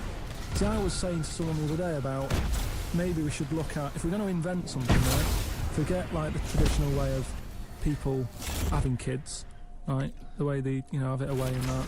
You have a little What do you mean? No, you know, like the way that, you know, we have kids and stuff. If it'd be good if what happened was to control it is if man and woman, right? They're born and that, they enjoy their life, they learn a lot, they live to be about 78, I think, by that point. So specific. Yeah, 78, No, yeah. but by 78, I reckon you've sort of got to that point where you go, do you know what, I've done everything I'm going to do. If you haven't bungee jumped by the time you're 78, you're not going to do it. You know what I mean? So it's kind of like... Your hips have come off. You've done it all now, so I've had my innings, Yeah. and then you die, right? So, say if everyone had that, they live to be 78, but then, just as you die, They give you the bumps. you get... You have a little baby inside you, and as you die, your life carries on. Sorry. How is this happening? Sorry, are you mental? No, but don't you think... I mean, what? I've never heard such dribble. You're saying that, but if Newton said it, you'd go, interesting. That's what annoys me. The point is, Carl, he never would. No, He'd what? never say it, that's the point. But if you never say it, I don't understand what you're talking about there. What? How was it? How is there a little baby in a 78-year-old? No, what I'm saying is it's like an apple, where the apple grows and it's got its little baby pips in it, and the apple goes and the seeds are planted and a new one's born. But that's what happens. But that is what reproduction is. Yeah, but I'm saying babies aren't being born left, right and centre. It's controlled, so that as someone dies, someone's born. But Carl, stop. Whose responsibility is Look, this? if you don't want to do But it, who's we won't do it, but I'm Is it just... supposed to be nature? Has nature got to develop humans so that we act that way? We live that way? Or is this a scientific experiment? He said to you then, he said, look, if you don't want to do it, we don't need to do it. Like, if you were up for it, we'll sort it out. We can do that. We'll have a whip round so we can do the research. I just think, at the end of the day, we've got to do something. And is anyone keeping an eye on this and looking at what we can do next to control the population thing? It does my head in that I've got to live in London for work and what have you. And there's loads of people here. And, you know, forget going out on a Saturday night, it's too busy. And you can't move and you keep... I mean, what annoys me about London So is... your solution is that 78-year-old women have little babies inside them, and as they slip away into death, the little babies... And how is that baby then Who looks raised? after Who the looks baby? after the baby? Because it's a pretty good system having a baby while you're young enough to look after that baby and make sure it lives to, you know, reproductive age itself. I mean, that system's been working for years. Nature sort of sorted it out. Natural selection and evolution sort of makes that a good model. But wait a minute, nature. Pop that on hold, because Carl Pilkington's got an idea. Yeah. that's what it was, just an idea. Yeah, well, it was nonsense. But thank you for it. I mean, it was the ramblings of someone you'd find by themselves in a hospital eating flies. Yeah. This is the sort of thing you find when they find maybe a pamphlet or a booklet written by a psychopath. You know, someone, just before they went on a rampage and then turned the gun on themselves, they go through their possessions and they find a book and it's got weird drawings, women with knives in their face, and this kind of In garbage. fact, I saw a similar sort of theory written out on a wall, but it was written in shit. Exactly. Yeah. No, all I'm saying is, I think, it's, you know, when people die normally, everyone's fed up about it, aren't they, and a bit down. But if when you pass away, you go, oh, we're going to miss Gladys or whatever, but then there's this new life brought in, it's almost like a bad news, good But news. you're talking about it like someone could pick this idea up and run with it. Like you've given them enough information to do it. How is this possible? Where does she get the baby from? Why does it grow? Why grow it in Gladys's belly? Why not have it in a drawer? Ready to go, just add water. I mean... Who looks after son of Gladys? There is no theory here. There's no... It's the ramblings of a madman. What I'm saying is, though, the body's always changing, innit? From caveman to now, or whatever. In It's some changing. cases. And they're always finding out more and more. Like I read the other day about how they're saying, do you know, like they say, people have 6 senses. Yeah. There's loads more than that. Right, and there's this one. I say, show me that you've got one. No, right, and there's this one that's knocking about. Yeah. That, what it is, say if I'm in a pub, right, and I'm just doing a crossword or whatever. Unlikely, but go on. And there's some woman who's walked in, right, and she's staring at me. Yeah. I know she's looking at me, and I look up and I look round, she's looking at me. Right. And they're saying that's a new sense that they found out from, like, you know, doing tests and what have you. Yeah, it's rubbish. And they're saying okay. that's been around since like man and dinosaur was knocking about. But it could be, you know, peripheral vision. It could be a footstep stopped, and usually when someone's footsteps stop, they've stopped. No, they've I explained think it. it's safe to assume that, you know, that with your perfectly round head, people are always stopping. No, but they I explained know, you it. just know that they're probably going to be someone there. if you They look right. said it's from the time when like caveman was like wandering about and he'd go, hang on a minute, and he'd look round, there's a dinosaur there or whatever, and he'd Right, leg it. this is nonsense. I hate when we use the term when caveman was wandering around. Caveman and dinosaurs, oh, they used to live together, yeah. Oh, that's the same era. Yeah. What have you been watching? Raquel Welch? What do you mean? Well, what do you mean caveman wandering, knocking around with a dinosaur? You know the Flintstones is only partly based on fact. Dinosaurs and man did not coexist. Dinosaurs had long gone before man arrived. Extinct. Kaput. You don't believe us? What, you don't believe because you've seen... Because you saw that film where they took pictures of lizards and magnified them and put them next to men in film so they looked like they were fighting. Yeah. No, why couldn't that have happened? What is the film with Raquel Welch? A Million Years 10 BC. million years BC or A something. Million Years BC. Brilliant. Yeah. Yeah. No, but She had a sort of woolly mammoth bikini. Fact. why wasn't the dinosaurs back then just like how we have dogs now, in a way? He's watching the Flintstones. He's watching the Flintstones. He's thinking of the Flintstones. Yeah. That's what he's when thinking. he puts out the saber-toothed tiger. Yeah, and then yeah. Dido And he when gets mixes in. his concrete in a pelican. Yeah. Yeah. I just think that there must have been a crossover point. Why? Why did you say that? Why do you think there must have been? There a must crossover have point? been. Because if nothing was knocking about at any point, how did anything carry on? I know. Exactly. Why didn't Hitler meet Nero? It's weird, isn't it? There must have been a crossover. They must have met somewhere.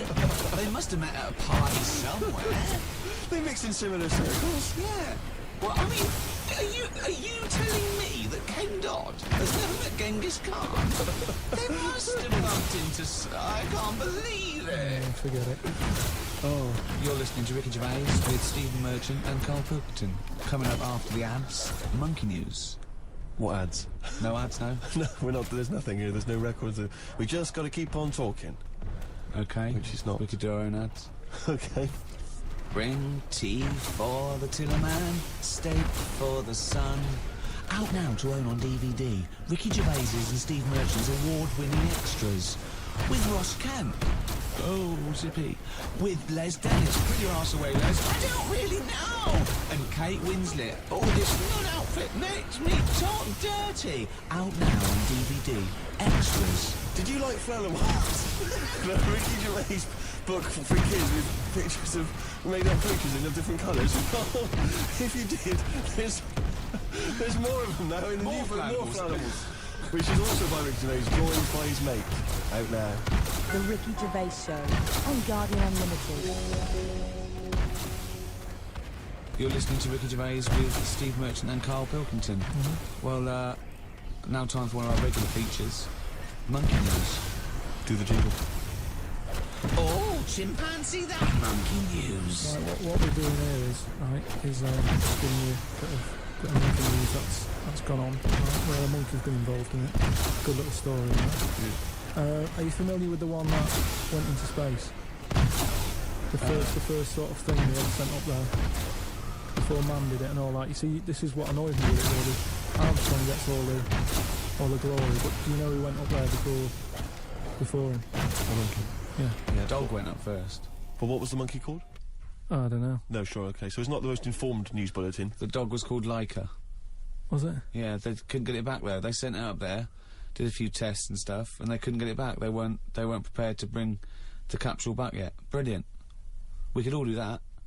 So is that a good mission?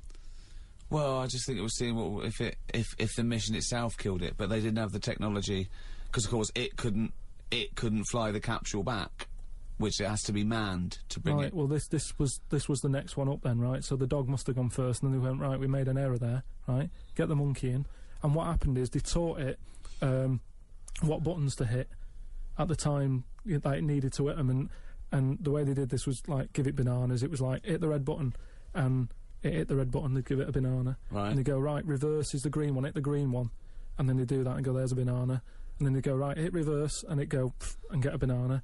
Hit the red. So it was taking commands on like headphones. Right, but how are they Is giving that it the how you banana? learn to do radio? How are they giving it the banana? What do you mean? No, Well- this is before it went. You wouldn't just go and put a monkey in it and go, there you go, get on with it. They'd sort of put him in one of them capsules that you get, Yeah. and they were on I headphones. don't believe this happened. Well, I'm telling you the story now. So the monkey I sat... don't think they trained it to do anything. I think they sent it up there and he put electrodes coming out of it to see No, what. It wasn't any of that. They did a thing like they do, like they can with animals. If you give something, you know, like a treat, you can teach it how to do it. It's just like a dog, isn't it? It's called Pavlovian conditioning. However, that was to see if it would salivate or go over to a particular corner, not if it could control a spacecraft. Next one up. It's the next one up. As far as the monkey's not sat there going, oh, I'm a bit under pressure here, it's a rocket. All that's knowing is, I'm getting a banana if I hit that button. That's all the monkey's thinking about. They wouldn't put billions of whatever. space But dollars. how can they be sure that it's going to press the button at the right moment? Because it's got headphones on. They're telling it. It's not like just, you have now. it's not like willy-nilly. It's not just like pop it in there and Willy-nilly, see. use see- that. But what's to stop it from just hitting it any old time? Because it's a monkey and it's Because not a human. Because he's trained now. But Oh, anyway, it's trained. so It's fully listen, trained. Yeah, go So on. what happened is, anyway, Oh, this is absolute rubbish. they pop the monkey in there. Yeah. He's got his headphones on. They go in, right, hit the green one. And I think there's something there that a little banana comes out to keep the same... No, you're making this up. I'm not, it's the same... There's no way that they made a so spacecraft they can- that had a banana dispenser. Right, There's so- no way in this world that they made a spacecraft that could go into outer space, right? So what- so manned you're- so by a you're- monkey with a banana dispenser. So you're saying that it's easy to send something up to space, but you don't believe there's a little banana machine? Right, okay, so in your world, there's a monkey and it's been conditioned and there's a So- little monkey dispenser, Banana. monkey dispenser or a Yeah, banana like dispenser? dispenser, right? So it comes to the launch day, monkeys sat in there, everyone's ready, bananas are stocked up and all the rest of it. They go, right, hit the green button. Right, and the rocket goes off and what have you. No, they would not make the monkey launch the rocket. Carl, you are living in a cartoon world. So the rocket goes off, right? This is absolute bollocks. It's all going well. I mean, I don't know It's what you're all- going to... It's not going well. it's going There's well. no way a monkey launched It's a going- rocket. There's no way a monkey launched a rocket, you So idiot. it's all going on, so they go and hit the left button and it goes a The little bit left. left button! Right, Oh, so- well-known spacecraft command. This is Houston. Hit the left button. Oh, brilliant. This is what happened in Apollo 13. Hit the left button. So it goes left. Yeah, it goes left. So it goes left and it's going well. Left! It goes left! Yeah. No, the moon. So You're it going goes, right. It goes for the moon. Everything's going well. Right. They get up there. It does whatever it does. It reverse. It comes back. Right. So then You are, honestly, you are brain dead. So it's you are long- one of the most stupid people. That I would rather have the monkey drive me listen. home than you. So the thing is, so it lands back. It Yeah. does a good job and everything. It gets out. And this It's is sick of bananas. This is where it turns a bit sad, because after it's done that mission, right? Because it happened and it was all safe and everything. The next one would have been to send man. Right. So the monkey enjoyed it and it was like, well, I want to do it again, right? But they were like, So how did they know that? How did they know he wanted to... just the way it looked and what have you. It was like, Fuck off! Just the way it looked! So- you are a maniac. so the thing is though, right? So after it had done that, it was on such a high, right? Yeah. It could never get that high again. There was drugs. nothing. There was nothing that it could do. Went on tour, did it? It sort of ended up killing itself because it could never get that buzz that it Right, got. that was absolute bollocks. None of that is true, except they sent a monkey into space. And I'll check that. Absolute drivel. So in your mind, it committed suicide. It went on a crazy bender, drinking drugs and women. And Like then, it does happen. You and then hear it was about it. found in a you know about hotel room. it.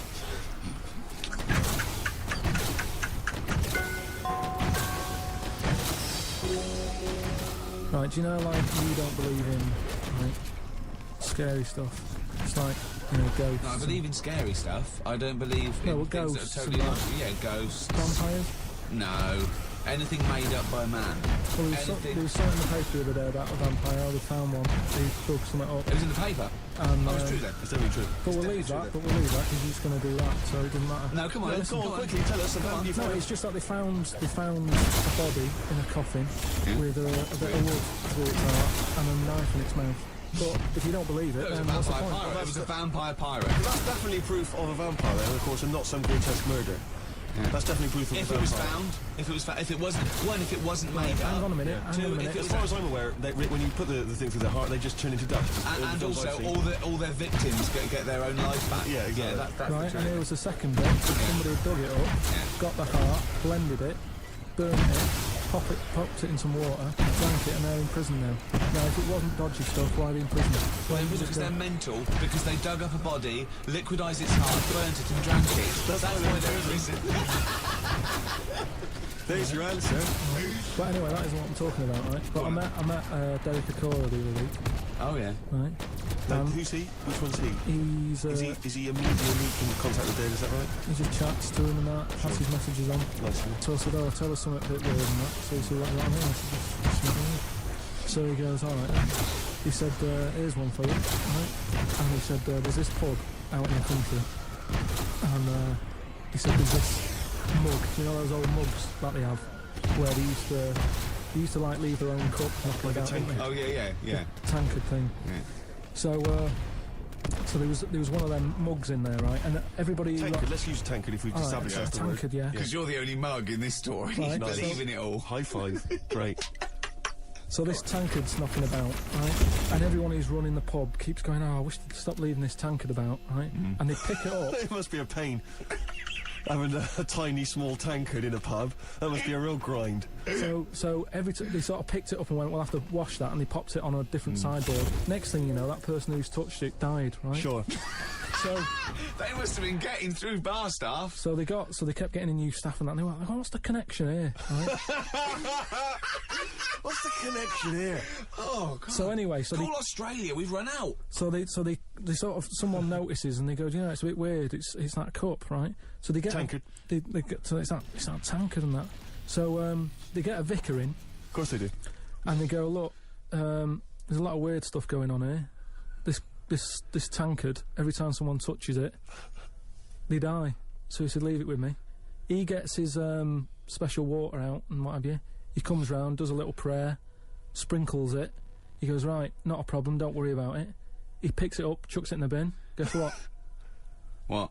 Dies in a crash on the way home. Because he picked it up. Well, but Carl, you're telling me this like it's fact, and I'm meant to go, that's Derek amazing. Akora, he told me. Carl, I have no opinion of that story, other than I'm pretty sure there was absolutely no connection between touching the tankard